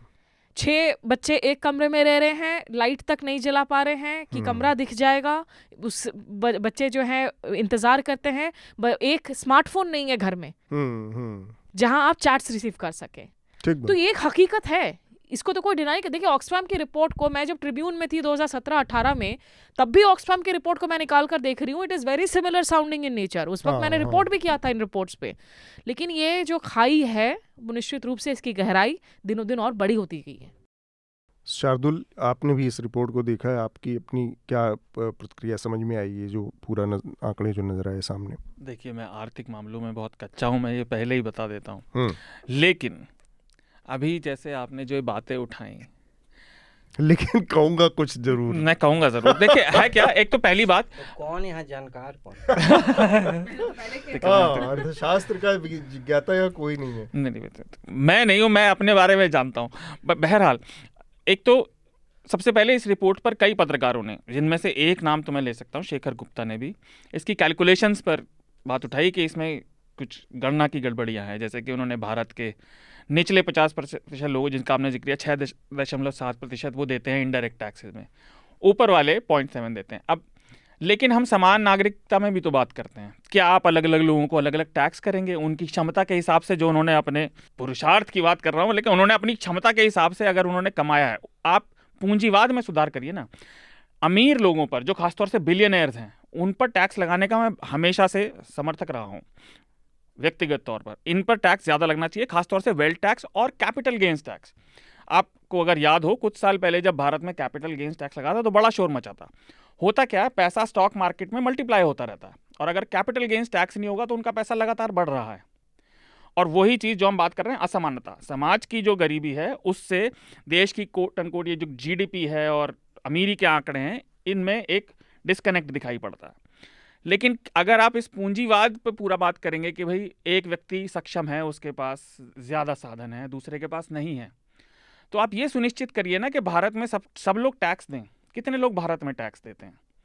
भारत में सारे लोग टैक्स देते हैं, इनडायरेक्ट टैक्स देते हैं, लेकिन डायरेक्ट टैक्सेशन में नहीं। तो यहाँ तो असली डिस्पैरिटी तो इनडायरेक्ट टैक्स में ही सामने आ रही है। तो बात कहाँ आई? बात आ गई कि हमें टैक्स व्यवस्था को सुधारने की जरूरत है। एक तरफ आप दो तरह की बातें कर रहे हैं। एक तरफ आप कह रहे हैं कि क्या हम दो अलग अलग तरह के लोगों से अलग अलग टैक्स ले, फिर आप कह रहे हैं कि व्यवस्था में सुधार की भी जरूरत है। तो सुधार की जरूरत है ना। आपको ज्यादा से ज्यादा लोगों को टैक्स के परव्यू में लाना पड़ेगा और इस टैक्स व्यवस्था को सुधारना पड़ेगा, मॉडर्न करना पड़ेगा। बिलियनर्स के साथ दिक्कत यह, अभी डावोस की बात हुई, ये सारे के सारे कुचक्री लोग हैं। ये केवल प्रोपेगेंडा फैलाते हैं सब जगह और अपना जेब भरते हैं। ये सब कैपिटलिस्ट हैं। ऑक्सफैम के फंडर्स कौन है? HDFC। फिर कॉन्ट्रडिक्शन कर दिया आपने। तो कॉन्ट्रडिक्शन बात में कॉन्ट्रडिक्शन है ना। इस कॉन्ट्रडिक्शन को तो इसे सामने रखना है। ऑक्सफैम ये बात कह रहा है, लेकिन ऑक्सफैम को कौन फंड कर रहा है? HDFC, Dell, Bill and Melinda Gates, दुनिया के सबसे अमीर लोग। अब मैं ऑक्सफैम पे उंगली नहीं उठा रहा, लेकिन फिर आप गणना तो ठीक से करिए। और अगर आप इस पूंजीवाद पूरे को हटाने की बात कर रहे हैं और प्रशासन या सरकार इस चीज का निर्णय करे, बहरहाल ये रिपोर्ट सिर्फ इसलिए कम से कम इस बिना पर खारिज नहीं की जा सकती कि ऑक्सफैम को कौन लोग हाँ, फंड बिल्कुल कर मैं रहे वो हैं। नहीं कह रहा। हाँ, मैं ये कह रहा हूँ ये फिर एकदम बहुत ही फ्रेजाइल और बहुत स्लिपरी ग्राउंड हो जाता है। कल को हमने बड़ी अच्छी नीयत से ऑक्सफैम इंडिया के साथ डाइवर्सिटी पे एक रिपोर्ट की थी, तो कोई उसको भी खारिज कर देगा? मैं ये नहीं कह रहा। आपको मेरा कहने का मतलब है कि जो क्रिटिसिज्म हो वो बहुत सॉलिड ग्राउंड पे होना चाहिए। बिल्कुल। तो आप पूंजीवाद को फिर आप क्या वो जो पुराने कम्युनिस्टवाद थे उसमें करना चाह रहे हैं? अब देखिए, आपने बात की पहले लोगों में अंतर इतना, भारत पहले आमूल चूल रूप से गरीब था, सभी गरीब थे हम कलेक्टिव। अब भारत के जो हमारी क्या बोलते हैं उसको, जो सरकारी फंड है उसमें भी वृद्धि हुई है। अब लोग आगे बढ़े हैं, वो इन व्यवस्थाओं का लाभ उठा के आगे बढ़े हैं। इसमें कोई शक नहीं कि कॉरपोरेट और अमीर लोग व्यवस्था का उसको तोड़ मरोड़ कर आगे बढ़ते हैं, लेकिन उस व्यवस्था को ठीक करना सरकार का काम है। वेल्थ डिस्ट्रीब्यूशन में सरकार नहीं पड़ सकती। आप देखिए, पहले एक फ़ोन के लिए, एक गाड़ी के लिए आप फॉर्म भरिए, महीनों खड़े रहिए, सब चीज़ सरकार के पास थी। अब अलग अलग जगह लोग नारे लगाते थे। कम्युनिज्म पूरी दुनिया में बैठ चुका है। जिसके भी एक हाथ में पावर आती है फिर वो कभी छोड़ता ही नहीं। कम्युनिज्म की बात ही नहीं है यहाँ पे। तो मसला ये है कि गरीबी, आज लोग गरीबी से भी निकल रहे हैं, लेकिन साथ में वो जो गरीबी से निकल रहे हैं, असमानता बढ़ती जा रही है। हाँ? अब रिसोर्सेज तो सरकार के हैं ना, अगर असमानता बढ़ रही तो वो असमानता ना बढ़े, ये काम सरकार का है ना। और ये असमानता कुछ 21 लोगों को या 1% लोगों के जेब में न जाए, ये नज़र कौन रखेगा? रिसोर्स तो कंट्री का है ना, देश का है। सरकार तो आ जाए चली जाए। तो ये मसला वहाँ पे सुधार का है कि वो कुछ लोगों की पॉकेट्स में इनरूट कैसे हो रहा है। वही तो क्रोनी कैपिटलिज्म है। आपको फिर कैपिटलिज्म के सिस्टम को सुधारने, क्रोनिज्म जो है ना इसका, कैपिटलिज्म का, आप अपने लोगों को दे रहे हैं, उसको ठीक से नहीं चला रहे ना। कम्युनिज्म फेल हो चुका है, क्रोनी कैपिटलिज्म इधर है, तो रास्ता कम्युनिज्म, और ये तो रास्ता किधर है? रास्ता नहीं है कोई। इतना आसान रास्ता नहीं होता ना, रास्ता निकालना पड़ता है। आनंद कुछ कह रहे हैं, बहुत देर से सुन रहे थे आप, और लंबी आहें भी ले रहे हैं। नहीं मतलब हाँ। जैसे वही है कि जो रेडिकल कोई इसमें कोई अप्रोच काम नहीं करेंगे। रेडिकल समाधान नहीं, जैसे कि ऑक्सफैम को कौन स्पॉन्सर कर रहा है, फिर जो है कैपिटलिस्ट आइडिया पे ही चले जाइएगा, तो कैपिटलिज्म को दरकिनार करके कोई रास्ता निकाला जाए तो मेरे ख्याल से रेडिकल चीज़ों को उठा पटक करने का समय नहीं है। लेकिन ये एक है कि जैसा कि हम सभी लोगों ने इस पे बात की कि ये एक गरीबी की रिपोर्ट नहीं है, ये एक रिलेटिव रिपोर्ट है, रिलेटिव मेजर है कि दूसरे एक क्लास से दूसरे क्लास के बीच में कितना अंतर है। तो ये एक रिलेटिविटी की मेजर है, इकोनॉमिक रिलेटिविटी कह सकते हैं इसको। तो एक चीज़ और है इसमें कि जो मध्य वर्ग है भारत में जो है, एक आर्थिक रूप से निम्न शब्द कहना ठीक नहीं होगा, लेकिन जो निर्बल कह सकते हैं, तो आर्थिक रूप से जो निर्बल है वो एकदम जो नीचे है उसको हटा दीजिए। लेकिन भारत में एक ये भी एक सोशियोलॉजिकल फैक्ट है कि सभी लोग अपने को मिडिल क्लास आइडेंटिफाई करते हैं कि हम भाई मिडिल क्लास के हैं। वो जो है ठेला लगा रहा है वो भी कभी कभी मिडिल क्लास ही अपने को बोलता है, और आप भी मिडिल क्लास ही बोलते हैं। तो मेरा पड़ोसी भी मिडिल क्लास ही बोलता है खुद को। तो जिसके पास 7 गाड़ी है, जिसके पास 7 SUVs है। तो और जो शहरी क्षेत्रों में जो गिग इकॉनमी आई है, जिस न्यू मिडिल क्लास भी जिसको, और आज जो सत्तारूढ़ पार्टी है उसको बहुत टारगेट करती है न्यू मिडिल क्लास, तो वो भी है। तो एक economic think tank times of India में परसों एक रिपोर्ट था, उसने इस वर्ग को करीब 30% भारत का माना है, मिडिल क्लास को। ये एक सोशियोलॉजिकल भी क्लास है और एक इकोनॉमिक भी क्लास है। जो अपने को सेल्फ आइडेंटिटी जो कर रहा है कि मैं मिडिल क्लास हूँ, वो तो एक सोशियोलॉजिकल फैक्ट है। लेकिन अब ऑक्सफैम वाला वर्गीकरण जो होगा वो एक इकोनॉमिक मेजर होगा कि, और ये इसलिए भी जानना ज़रूरी है कि जो अतुल जी GST की बात कर रहे थे, तो जो मिडिल क्लास है वो गुड्स एंड सर्विसेज टैक्स में जो सर्विस का उपभोक्ता होगा वो ज़्यादा होगा। और क्योंकि ग्रामीण क्षेत्रों में ये जो स्वघोषित मिडिल क्लास है वो बढ़ा है, और शहरी क्षेत्रों में तो बहुत ज़्यादा बढ़ा है। तो ये स्वघोषित जो मिडिल क्लास है वो बहुत सारी ऐसी सर्विसेज जिसका वो तब उपभोक्ता नहीं था जब वो मिडिल क्लास नहीं था, वो अब हो गया है। तो अब वो GST को पुश करेगा। तो ये भी है। और मेरे ख्याल से शार्दुल जी का एक बात जो है वो शायद वो बोलना वो चाहते थे कि जो टैक्स जो कलेक्शन है उसको सुदृढ़ करने की ज़रूरत इसलिए है कि सरकार के पास संसाधन बढ़ेंगे, या उसको फिर नहीं, ये जो डिस्पैरिटी है उसको उसमें सुधार की जरूरत है। जैसे एक बड़ी चीज़ थी जो इनडायरेक्ट टैक्सेस को कैसे संतुलित किया जाए या उसमें कैसे रैशनैलिटी लाई जाए कि भाई अब सबसे जो कम जो हिस्सा है जो सबसे बड़ा है 70%, 70 करोड़ के आसपास, वो सबसे ज़्यादा दे रहा है, जिसके पास सबसे ज़्यादा वो, तो उसमें किस तरह के चेक्स एंड बैलेंसेस हो सकते हैं वो रास्ता खोजना सरकार का काम है। बात वो है। देखिए, ये मैं आनंद की इस बात से सहमत हूँ जो उन्होंने कहा कि आप रेडिकल रिएक्शन जो है यहाँ पर आप नहीं ढूंढ सकते हैं। अब चीन के अंदर आज की तारीख में ऐसे हालात हैं कि अब जैकमा जैसे जो बड़े इंडस्ट्रियलिस्ट हैं, अब किसी की भी इंडस्ट्री किसी भी दिन जो है वहाँ की कम्युनिस्ट पार्टी जो वहाँ की सरकार है वो उठा ले सकती है। इंडस्ट्रियलिस्ट वहाँ से गायब हो जाते हैं रातों रात, कोई खबर नहीं होती है। वैसा आप इंडिया में आप वैसा भी नहीं कर सकते हैं, वो उचित भी नहीं है। दूसरा, वेल्थ टैक्स को भी आप किस तरीके से लगाएंगे, ये भी अपने आप में एक बड़ा कॉम्प्लिकेटेड क्वेश्चन है, क्योंकि अभी जितने भी फाइनेंशियल इंस्ट्रूमेंट्स हैं सब में अलग अलग तरीके के टैक्सेस हैं। आप डिबेंचर्स हो, आप तमाम तरीके की आप इन्वेस्टमेंट्स वगैरह कर रहे हैं। लेकिन ये है कि हाँ, जो खाई बहुत साफ साफ नजर आ रही है, उस एक सर्टेन लेवल के ऊपर वाले के जो लोग हैं, मुझे लगता है उसमें टैक्सेस इम्पोजिशन हायर होना चाहिए। एक भले आप ऑक्सफैम ने तो शायद कहा है कि आप एक परमानेंट जो है आप 1% का सरचार्ज लगा दें आपके जितने मिलियनर्स मल्टी बिलियनर्स हैं, उसको एक जरूर देखना चाहिए, क्योंकि वो खाई काफी विजिबल है, उसको तय करने में दिक्कत नहीं होगी सरकार को कि आपको बैठ बैठ कर एक एक घर में ढूंढना पड़ेगा कि कितना डिफरेंस है। और दूसरा, जो आम लोग हैं, जो दूसरे लोग हैं, जो टैक्स पेइंग वर्ग हैं, जहां से टैक्सेस आ रही हैं, आप निश्चित रूप से उनके दायरे को आप थोड़ा वाइडन कर सकते हैं, ब्रैकेट्स को। हो सकता है उससे सिंप्लीफिकेशन हो, ये इकोनॉमिस्ट का काम है। लेकिन एक ऐसी समस्या है ये जिसमें दिमाग लगाने की जरूरत है। इसको आप brush away under the carpet नहीं नहीं कह कर सकते सकते। हैं कि ऑक्सफैम डॉजी है या कोई गड़बड़ी है। वो ब्रशिंग अंडर द कारपेट करके जो है इससे कोई समाधान नहीं निकलने। शार्दुल, आखिरी बात हाँ, आपकी। देखिए, हाँ, मैं ये नहीं कह रहा था कि ऑक्सफैम डॉजी है। मैंने कहा आपको देख, आप नहीं कह रहे, काफी सारे लोगों को मैं देख रही हूँ इंटरनेट पे जो कह रहे हैं कि ऑक्सफैम डॉजी है, आप नहीं उनको है। केवल इंडोर्स कर रहे हैं।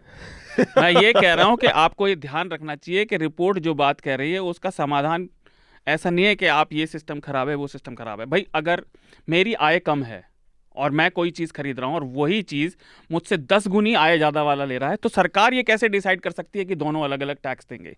या तो हम फिर व्यवस्था ही बदल दें कि हम समान नागरिक नहीं हैं। मैं ये बात कह रहा था। दूसरी चीज़, आप बिल्कुल अमीरों को टैक्स करिए, लेकिन गरीबी से बाहर निकलने का तरीका वेल्थ डिस्ट्रीब्यूशन से ज़्यादा भारत सरकार, जिसमें हमने कई बार बात की है, लंबे समय से असफल रही है, शिक्षा और सामाजिक सपोर्ट है। लोग अपने आप को खुद खींच सकते हैं अगर उन्हें वो साधन दिए जाएं। अब ये सारी व्यवस्थागत बात है। पूंजीवाद और कम्युनिज्म की बात मैंने इसलिए की कि मेन जो दुनिया में वेल्थ के लेकर प्रशासनिक तौर पर यही दो मामले थे। अब आप या तो इसे सुधार सकते हैं या पुराने पर वापस जा सकते हैं। पुराना नहीं, ट्राई आप हो चुका है। अभी जो आपने बात कही वो बात वही, अब वो बहुत कॉम्प्रिहेंसिव तरीके से या आर्टिकुलेट तरीके से हुई कि वही बात आनंद ने भी शुरू में कही थी। वही बात की आनंद आपने ने कही ना अतुल, एक पार्ले जी की बिस्किट। अब सरकार कैसे तय करे कि कैसे एक करेगी? इंसान जो किसके 10 जेब लाख में रुपए कितना कमा है? रहा है वो 5 रुपए में खरीदे, और जो आपकी बहुत अरबपति है मुश्किल वो है। उसको 50 रुपए में खरीदे, तो वो कॉम्प्लिकेटेड है। वो जो बात सही है। कॉम्प्लिकेटेड है। और एक हमें याद रखना चाहिए, लोग जो टैक्स और इस तरह से बचते हैं वो टैक्स लॉ में और टैक्स कोड के जो इम्प्लीमेंटेशन है उसके लूप होल से बचते हैं। और इन सबसे ज़रूरी बात यह है कि क्या सरकार की नीयत जिस दिन सरकार के अंदर नीतिगत स्तर पे ये एक नीयत बन जाएगी कि भाई हमको इस मामले में दिशा में कुछ करना है, तब वहाँ से रास्ते निकालने की शुरुआत होगी। अभी हम जो बात कर रहे हैं, हम केवल वो बात कर रहे हैं कि जो ऑलमोस्ट कह सकते हैं आपकी हवा में हम बात कर रहे हैं कि हम सॉल्यूशंस पे बात ही नहीं कर सकते, क्योंकि वो चीज़ अल्टीमेटली जहाँ से होनी है वहाँ पर उस दिशा में अभी सोच भी नहीं है कि ऐसा कुछ होना चाहिए। इनडायरेक्ट टैक्सेस में सुधार की ज़रूरत है, या जो स्मिता कह रही है कि 1% जो क्रीमी लेयर है उसके ऊपर किस तरह से उसको आइडेंटिफाई बहुत आसान करना है, तो वहाँ से क्या आप ले सकते हैं। ये सारी चीज़ें तब होंगी जब एक बार कॉन्सेंसस लेजिस्लेचर और उसके लेवल पे तय हो जाए कि भाई यहाँ पर वास्तव में हमारे देश में एक बड़ी प्रॉब्लम है और पिछले 30 सालों में इसने बड़ा बर्बादी की तरफ पहुँचाया, या इसने एक खाई बड़ी पैदा कर दी है जिससे एक सोशल अनरेस्ट पैदा हो सकता है आगे आने वाले समय में। तो हमको इसको फिल करना वो है। बिल्ली के गले में घंटी कौन बांधे, वो इसको ये सरकार- इससे वो भी कौन है? रिलेटेड है कि आप जब क्रोनी कैपिटलिज्म की बात करते हैं, क्रोनी कैपिटलिज्म खास करके आज की तारीख में हमारे देश में leads to larger debates. Electoral funding, चुनावों के खर्चे, पार्टियों के पैसे कहाँ से आ रहे हैं, इन सब चीज़ों पर पारदर्शिता नहीं होगी तो आप इसको एड्रेस नहीं कर सकते। अब जीएसटी यहाँ पे टैक्स सुधार लाने वाला था, लेकिन उसके इम्प्लीमेंटेशन में सब चीज़ गायब हो गई। मेरे ख्याल से हम अपने अगले विषय की तरफ बढ़ते हैं। इस पर हमने जितनी हम लोगों की जानकारी थी उतनी ही बात करनी चाहिए, क्योंकि कोई सब लोगों ने डिस्क्लेमर पहले ही दे दिया कि अर्थशास्त्री यहाँ कोई है नहीं, तो इस मुद्दे को यहीं पर हम अब छोड़ेंगे।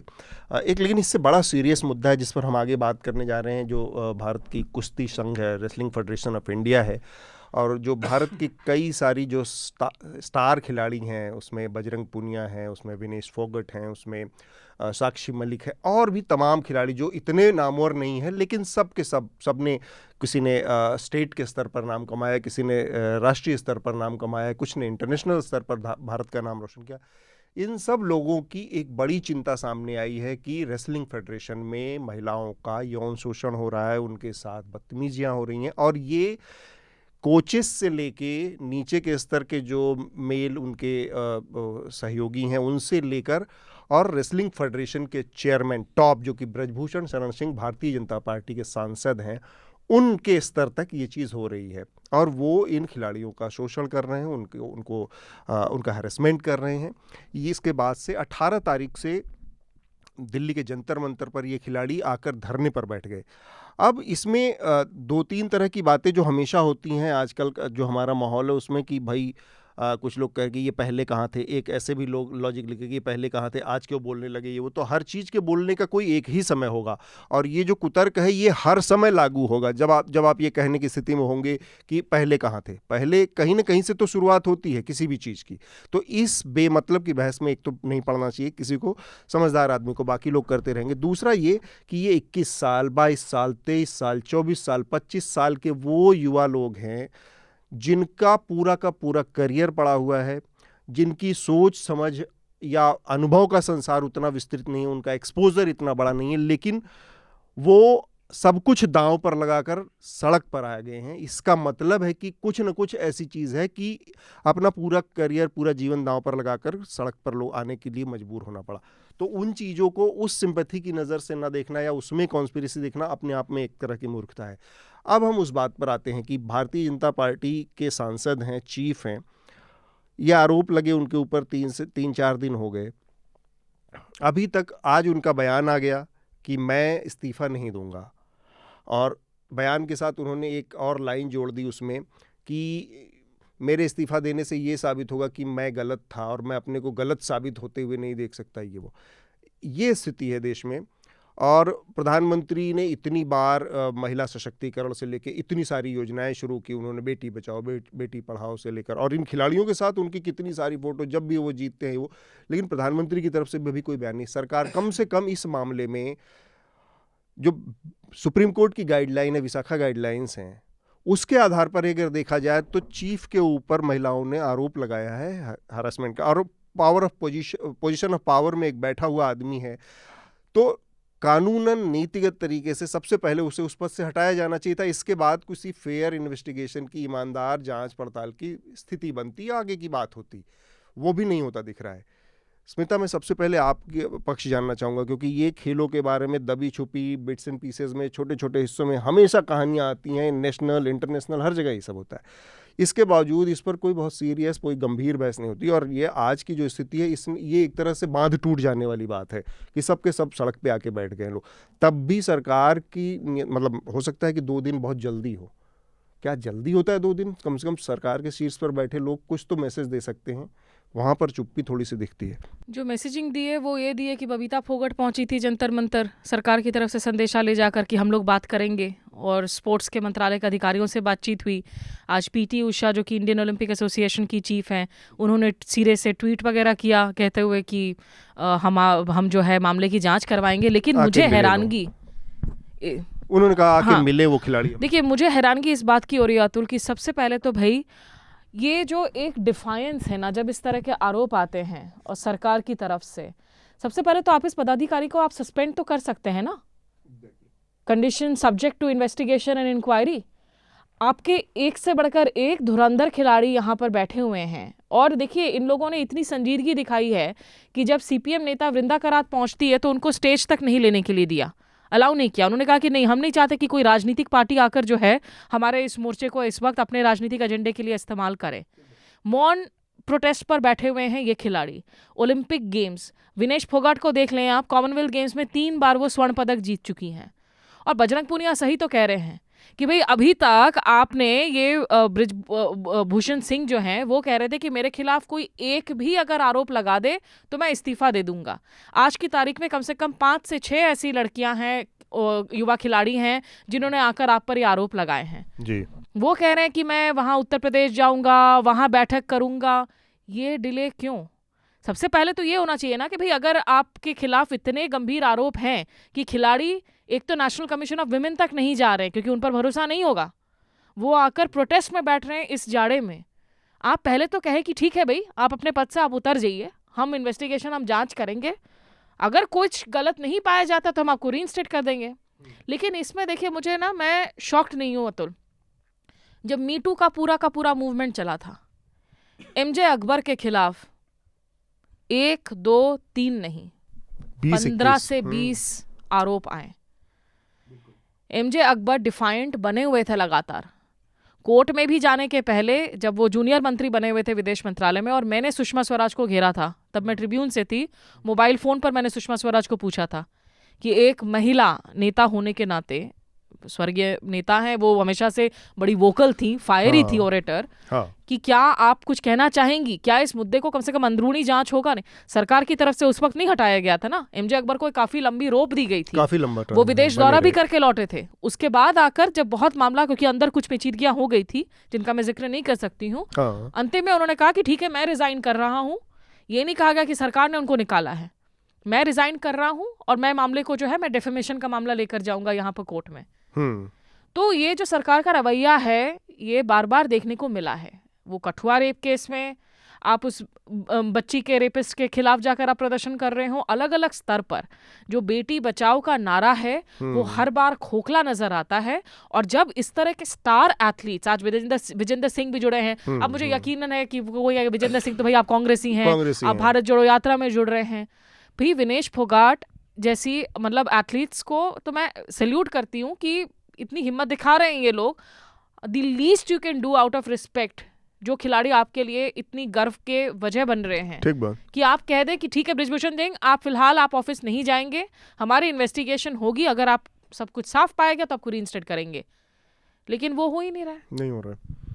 आनंद, मेरा मानना है इसमें कि जो अगर बृजभूषण सिंह जो हैं वो अभी मतलब किसी भी कारण से अगर शायद लखनऊ के आसपास के किसी गोंडा से हैं, कैसरगंज से एमपी हैं लेकिन गोंडा के रहने वाले हैं जिले के, तो किसी भी ऐसी स्थितियों में किसी भी दृष्टि से अगर किसी पार्टी के जो कि अभी सत्तारूढ़ पार्टी है उसके पॉलिटिकल एसेट हैं तो एक क्रिटिकल मास आता है जिस समय वो लाइबिलिटी हो जाते हैं। एमजे अकबर भी लाइबिलिटी हो गए, तो इनको भी हटाया जाएगा। मेरे ख्याल से एक बहुत स्पेसिफिक कोई जो स्पोर्ट्स मिनिस्ट्री ने 72 घंटों का कुछ किया है वो ये भी थोड़ा नीजर रिएक्शन देने में नहीं है, लेकिन अगर वो बहुत शक्तिशाली भी हैं। गोवा में जैसे कि जो सत्ता परिवर्तन हुआ था जो कांग्रेस को हटाकर, जो पिछले बार इस बार नहीं, उसमें भी उनकी सक्रिय भूमिका थी, तो पार्टी में वो सक्रिय हैं। और एक लेकिन मेरे ख्याल से अब लाइबिलिटी हो गए, उन्हें हटाया जाएगा। दूसरी बात इसमें और दो बात और महत्वपूर्ण है कि जो विशाखा जजमेंट है या मुझे तो खेल संघों में बहुत तरह तरह के हॉकी हो या फिर और भी खेल हैं जिसमें ये सब बहुत ही सामान्य होना नहीं चाहिए लेकिन सामान्य सी शिकायत देखा जाता है। हाँ। इसमें वर्क प्लेस डिफाइन करना बहुत मुश्किल है। पहली बात वर्क प्लेस क्या है, जो कोचिंग का एरिना है वो वर्क प्लेस है, या टूर्नामेंट के लिए अगर खिलाड़ियों को आप ले जा रहे हैं उस बीच कोई जो है इस तरह का दुर्व्यवहार करता है वो वर्क प्लेस हो। इसलिए ट्रेनिंग कैंप्स बहुत सारे जो चलते हैं, ट्रेनिंग कैंप्स हैं, फिर आप जो है जहाँ मैचेस होते हैं, कॉन्टेस्ट होते हैं, डुएल्स होते हैं, वहाँ उसको वर्क प्लेस मानेंगे। इसलिए इसके लिए एक खेल के संबंध में बहुत स्पेसिफिक कानून की भी ज़रूरत है, एक अलग से भी। विशाखा में भी और स्पेसिफिक में जाना होगा आपको, क्योंकि कानूनी लड़ाई में जाइएगा तो उसमें वर्क प्लेस जो है बहुत अजीब तरह से डिफाइंड होगा यहाँ, और कई जो है लूप होल्स निकाल लेंगे ये लोग। और फेडरेशंस में अभी कुछ दिन पहले जो हरियाणा सरकार के खेल मंत्री हैं संदीप सिंह, जो भारत के हॉकी भी खिलाड़ी रहे हैं, उन पे भी आरोप है करप्शन का वगैरह वगैरह का, और भी कई तरह के आरोप हैं। और बीसीसीआई जो कि खेल मंत्रालय के अंदर नहीं आता है, जो भारत का सबसे पॉपुलर खेल है, उसका जो गवर्निंग बॉडी है वो खेल मंत्रालय उसको नियंत्रित नहीं करता है। ये भी एक विडंबना है। तो एक जो मिथाली राज हैं, उन्होंने एक समय रोमेश पवार जो ऑफ स्पिन बॉलर थे, वो वुमेन्स क्रिकेट के कोच हैं, उस पर भी आरोप लगाया, तो वो भी इसी तरह हो गया। कुश्ती जो है भारत में जो है एक सिर्फ खेल नहीं, जो लोग कुश्ती से संबंधित हैं, एक जीने का तरीका है, एक पूरी जीवन शैली है, और इसमें रेवरेंस जो है, आदर जो है, उसका बहुत बड़ा स्थान है। आप कुश्ती के अच्छे खिलाड़ी हैं तो आप सिर्फ अपने नाम से नहीं जाने जाते, आपको गुरु और पहलवान जी। सुशील कुमार का छत्रसाल स्टेडियम वगैरह में कोई सुशील नहीं बोलता, सब पहलवान जी, चाहे और भी ऐसे। तो और इसके रेनिंग डेटी बजरंग बली हैं, मतलब बजरंग बली रेनिंग डेटी हैं सभी रेसलर्स के। तो ये एक पूरा खेल नहीं है कि पूरा जीने का तरीका होता है उनका ये वो। और उसमें जब हायरार्की ऑफ रेफरेंस है, उसमें किसी के खिलाफ शिकायत कर देना जो शीर्ष पे बैठा है, वो बहुत बड़ी बात है। और उसको कई तरह का डिफाइंस करना पड़ा होगा, ये भी देखने का। ये सिंपल ये नहीं है कि बॉक्सिंग है, क्रिकेट है, फुटबॉल है, ये एक अलग चीज़ ही है। इसमें आदर के कई लेयर्स हैं, उस सारे लेयर्स को तोड़ के तब जाके वहाँ जाके शिकायत हुई। और इसमें एक और बजरंग पुनिया का साथ आना, आप जैसे कुश्ती के आंतरिक पॉलिटिक्स में जाइएगा तो जो इसमें ज़्यादातर इसमें जो है सत्तारूढ़ पार्टी के ही समर्थक हैं, ये फोगट परिवार वगैरह कई लोग। तो बजरंग पुनिया दूसरे कैंप के माने जाते हैं, क्योंकि इसमें ज़्यादातर जो है मतलब जाति पे नहीं जाऊँगा, लेकिन कि जाट और पुनिया जो है विभाजन भी है आंतरिक पॉलिटिक्स में। लेकिन बजरंग पुनिया का भी साथ आ जाना, हालांकि वो फोगट बहनों में से किसी एक से उनकी शादी हुई है, शायद संगीता फोगट से। तो और बजरंग पुनिया का भी बबीता फोगट भी बाद में समर्थन में हाँ, आई, जिनको सरकार हाँ, वो बन के गए। तो हाँ, लेकिन वो सरकार के नुमाइंदे के तौर पर देखी जा रही थी। वो जंतर मंतर गई थी वो संदेशा लेकर, लेकिन यही कहा कि आकर मुलाकात करें। तो बजरंग पुनिया का आ जाना, इसका मतलब जो ये डिवीज़न के जो फॉल्ट लाइन्स है इनको दरकिनार करके सभी खिलाड़ी सामने आए हैं। तो ये एक तरह से शुभ संकेत भी है कि मतलब आपसी जो विभाजन है उसको, और ये भी है कि इनके पास दमदार बात है, सॉलिड है इनका, सॉलिड बात आरोप है, इनका तर्क वाला है। शार्दुल, एक बार फिर से खेल में आपकी बहुत कम रुचि रहती है, लेकिन ये खेल से इतर मसला है और ये करप्शन का मसला है या? देखिए, जो बात आनंद ने कही, हायरार्की ऑफ रेफरेंस, मैं इसे ज़रूर कहूँगा ये हायरार्की ऑफ रेफरेंस से ज़्यादा हायरार्की ऑफ एक्सप्लॉयटेशन है। गुरु के नाम पे लोग कितने लंबे समय से कितने लोगों का शोषण करते रहे हैं, सबको पता है। और ये ज़बरदस्ती का रेफरेंस जो भारतीय समाज में पेला जाता है कि नहीं आप करेंगे, भाई आप अपना काम करिए, आदर आप अपने पास रखिए, घर में रखिए, है ना। आदर का मतलब ये है कि मतलब आप किसी का शोषण करेंगे। अभी वो लड़कियां क्या कह रही हैं कि इनका घर लखनऊ में, इसलिए हमारे कैंप लखनऊ में ज़्यादा लगते हैं। ये बात बहुत प्रेस कॉन्फ्रेंस वो आज गोंडा में कर रहे हैं, क्योंकि उनको लग रहा होगा कि अपने लोग अपने पत्रकारों के बीच में अपनी बात करें, कोई ग्रिलिंग नहीं होगी। वो भी अपने आप में दबंग ही है ना। आप संदेशा क्या दे रहे हैं, आप सिग्नलिंग क्या कर रहे हैं? मैं जैसे चाहूंगा करूंगा। एक तो भैया स्पोर्ट्स के साथ आपका नाता हो या ना हो, आप फेडरेशन लीड कर रहे हैं, आप सत्तारूढ़ पार्टी से रिलेटेड हैं, आपको जब मर्जी आप वहां प्रेस कॉन्फ्रेंस में जवाब देंगे, और आप एक रोल ऑफ डिफाइंस के साथ आप लगातार लगे रह रहे हैं। वो तो डिफाइंस है ही, लेकिन उनको आप अगर आप इस तरीके से लगातार इतनी लंबी आप रस्सी दे रहे हो, सरकार की तरफ से संदेशा किया जा रहा है। बहुत सारी अच्छी सुधार हुए हैं स्पोर्ट्स बॉडीज़ में, फेडरेशंस के अंदर पिछले कुछ सालों में, इसमें कोई डिनाइंग नहीं है। लेकिन जहाँ तक महिला सुरक्षा का मामला है, एथलीट्स की सुरक्षा का मामला है, बहुत गलत संदेशा जा रहा है। Every day of a delay is sending a very wrong message. मैं ये कह रहा था कि इस चीज़ को वेरीफाई करना कि लखनऊ में कैंप ऐसे लगे या नहीं, बहुत आसान है। लेकिन उसको ना करने की इच्छा कहाँ से पैदा होती है? क्योंकि इन सब लोगों को लगता है अरे बच जाएंगे, ये हमारा क्या कर लेगी लड़की। मैं ये नहीं कह रहा कि शोषण यौन या शारीरिक लड़कों का नहीं होता, लेकिन यहाँ पे एक सामाजिक विभाजन की बात हो रही है। हमेशा इन लोगों को लगता है अरे बच जाएंगे, क्या कर लेगी। और हमारा समाज भी विक्टिम पर उंगली उठाने में ज़रा भी नहीं चूकता। आप मौका देखते ही वो उठाता है। पहली चीज़, ये बात हमने जब अंजलि की बात हो रही थी तब भी कही थी। इन पहलवानों को यहाँ तक आना पड़ा, हमने रिपोर्ट की है, वो मेरा आज का एक रिकमेंडेशन भी है। जो पॉश की गाइडलाइन है, जिस हिसाब से कमेटी बननी चाहिए, इस भारतीय कुश्ती संघ ने इतनी जहमत नहीं उठाई कि उसको कानून के हिसाब से बनाए। क्यों? क्योंकि हर किसी के पीछे इन साहबों को, आदरणीय कोट एंड कोट लोगों को लगता है कि अरे कोई नहीं पूछने वाला इन चीज़ों में। और ये चीज़ हमारे समाज में निहित है, हमारे नहीं दुनिया के अधिकतर समाजों में निहित है। और इसके बारे में लोग बात नहीं करेंगे, क्योंकि अरे भाई आप आदर से बात करिए, माननीय मंत्री जी हैं या माननीय अध्यक्ष, भाई वो माननीय तब होंगे जब वो मान के लायक काम करेंगे। वो अपना काम कर रहे हैं, उसकी उन्हें तनख्वाह मिलती है, उन्हें अतिरिक्त आदर की ज़रूरत नहीं है। हर चीज़ में रेफरेंस को घुसाने देने से क्या होता है ना कि वो इंटेंजिबल बन जाता है कि आप सवाल क्यों उठा रहे हैं। अगर किसी महिला को दिक्कत है, आप जब महिला कुश्ती कैंप लगा रहे हैं तो आपको ये ध्यान रखना पड़ेगा छोटी छोटी चीज़ों का, जो पुरुषों के कैंप से अलग होंगी। वो कोच की सहूलियत के हिसाब से नहीं, कैंप अटेंड आदर्श रूप में कैंप को अटेंड करने वालों की सहूलियत से होना चाहिए। कोच एक व्यक्ति है, वहाँ अटेंड करने वाले लेट्स अज्यूम 100 हैं। लेकिन ये पारदर्शिता सिस्टम में तब आएगी जब आप इसको ईमानदारी से सुधारेंगे। इसके अलावा मैं और क्या कह सकता हूँ, महिलाओं पे और जो भेदभाव होता है उस पर 1000 बार कितनी बात हुई। तो न्यूज़ लॉन्ड्री पर एक रिपोर्ट भी है, बसंत और तनिष्का ने की है। आप देखिए कि ये जो कुश्ती संघ है, इसके अंदर जो सेक्सुअल हैरेसमेंट कमेटी है, जो पॉश जिसका जिक्र अभी शार्दुल कर रहे थे, उस कमेटी में भी कितने ग्लेयरिंग गैप्स हैं, इतने सारे कि एक लेडीज़ को, किसी महिला को उसका चीफ होना चाहिए, एक पुरुष को चीफ बना रखा है, आधी महिलाएं होनी चाहिए, सिर्फ एक महिला है, वो भी साक्षी मलिक, जो खुद विरोध कर रही हैं आज साथ में बैठ के।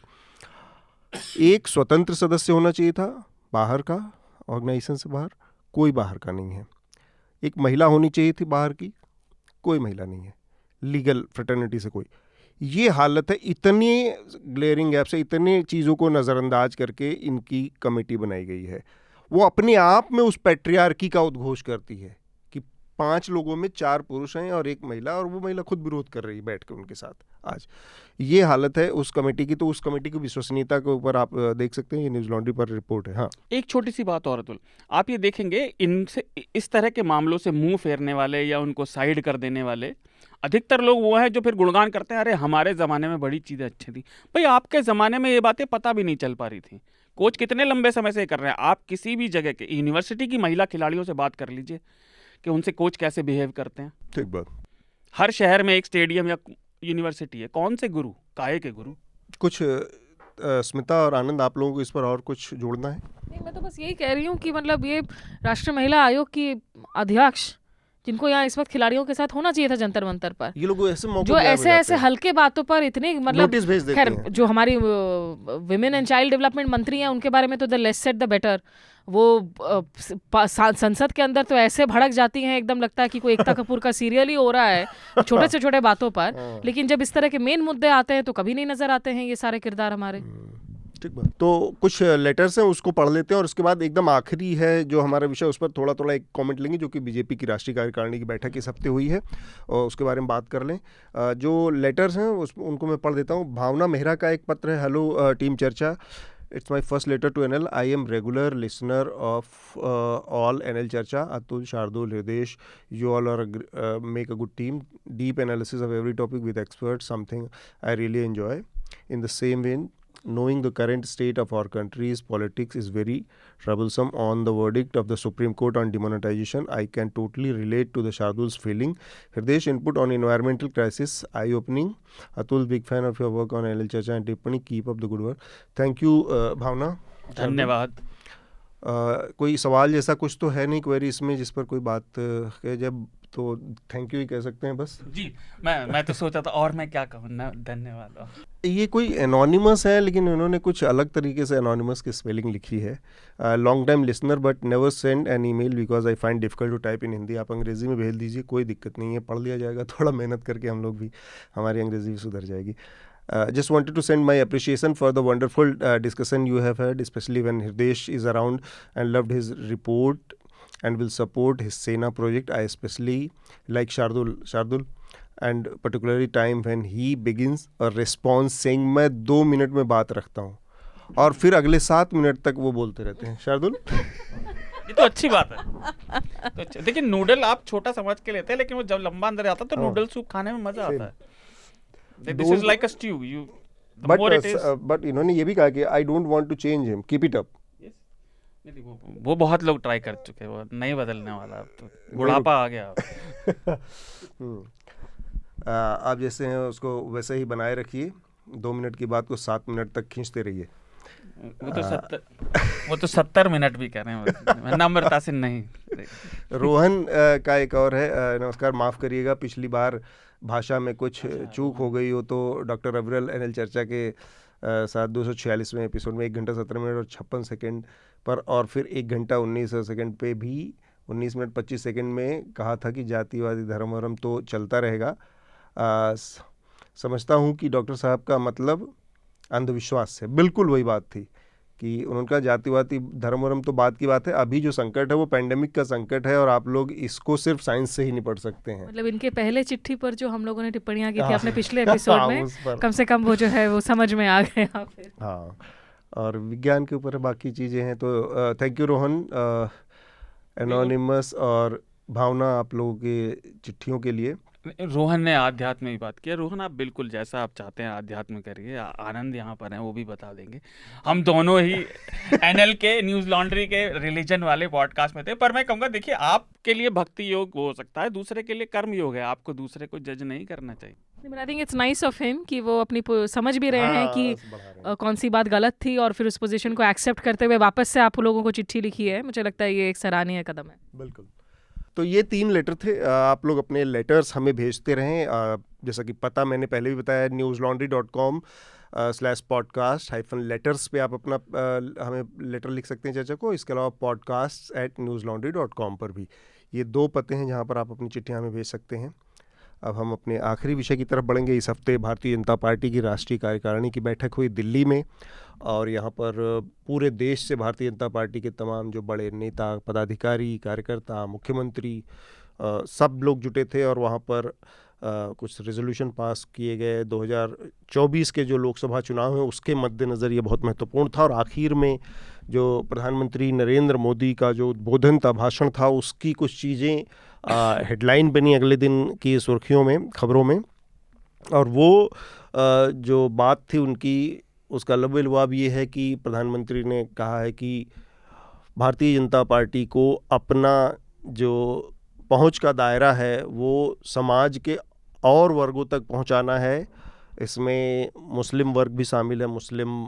उन्होंने स्पेसिफिकली जो खबरें आई उसमें मुस्लिम बोहरा वर्ग का नाम लिया, और कुछ अलग जो पसमानदा वर्ग है मुस्लिम का, उनका नाम लिया, और कहा कि इन तक पहुंचने। और साथ में उन्होंने ये भी जोड़ा कि इलेक्टोरल नफ़े नुकसान को किनारे रखकर आप इन तक पहुंचिए। मिले वोट मिलेंगे नहीं मिलेंगे, वोट को ध्यान में रखना आपकी ज़रूरत नहीं, मिलना ज़रूरी है उनसे। तो ये एक मेरे ख्याल से जो उनकी छवि है, जो उनकी राजनीति रही है अब तक, उससे एक तरह का प्रोग्रेसिव कदम लगता है। हालांकि ये प्रोग्रेसिव कदम, उनका जो पहला लाल किले का भाषण था, मुझे वो याद आता है 2014 में जब वो पहली बार लाल किले से बोल रहे थे, और उन्होंने कहा था कि क्या ऐसा हो सकता है कि अगले 10 साल के लिए हम सब अपने सारे के सारे टकराव, अपने बीच के जो हमारी लड़ाइयाँ हैं, जो हमारी फ़िरका परस्ती है और सांप्रदायिकता, इस सब को किनारे रख के एक हो जाएं और केवल भारत को आगे बढ़ाने। ये तब भी उन्होंने कहा था, लेकिन तब से आज के बीच में जितना कुछ बदला है उस पर बात करना, मतलब उस पर ऑलरेडी 1 लाख 2 लाख 10-20 लाख शब्द खर्च हो चुके हैं, टेलीविज़न के फुटेज और वीडियो खर्च हो चुके हैं, तो उस पर बात नहीं करेंगे। एक बार फिर से उन्होंने ये बात कही है, केवल ये कोई इमेज मेकिंग का, इमेज बिल्डिंग की एक एक्सरसाइज है, दुनिया भर में मैसेज देने की भी कोशिश है, एक तरह की गफलत भी बनी रहे कि हाँ हम एक मंच से ये बोलते हैं, लेकिन जो नीचे के और जो जिनको फ्रिंज एलिमेंट भी कह दिया जाता है, हालांकि उनमें अनुराग ठाकुर जैसे लोग भी शामिल हैं जो सीधे मंच से ही गोली मरवाने लगते हैं, फ्रिंज एलिमेंट भी शामिल है। गली गली में हिंदू जागरण टाइप वो जो संगठन है, वो हिंदू जागरण मंच टाइप, वो भी मुसलमानों को सिखाने के, और वो उनके वीडियो भी समय समय पर वायरल होते हैं। कहीं गोकशी का मामला हुआ, उसको लेकर गौरक्षा के नाम, मतलब पैरेलल बहुत सारी और भी चीज़ें हो रही हैं, और प्रधानमंत्री का ये बयान आ रहा है। हाँ, आहत भावना वाला भी मामला है जिसमें प्रधानमंत्री की तरफ से कहा गया कि एक मंत्री हैं जो सिर्फ और सिर्फ फिल्मों के ऊपर बयान देते रहते हैं। मेरे ख्याल से उनका इशारा मध्य प्रदेश के गृह मंत्री नरोत्तम मिश्रा की ओर था। तो ये सारी चीज़ें प्रधानमंत्री की एक तो छवि का मसला है, और दूसरा ये कि ज़मीन पर क्या हो रहा है। इन दोनों में कैसे, मतलब तारतम्य कोई बात दिखती है, कोई गंभीरता दिखती है, या केवल ये राजनीतिक बयान है, एक राजनीतिक मंच से कही गई? इसमें अतुल देखिए, मुझे समझ में नहीं आता है कि ये प्रधानमंत्री के जो ये इतने विजनरी स्टेटमेंट्स हैं वो हमेशा सूत्रों के हवाले से ही क्यों आते हैं।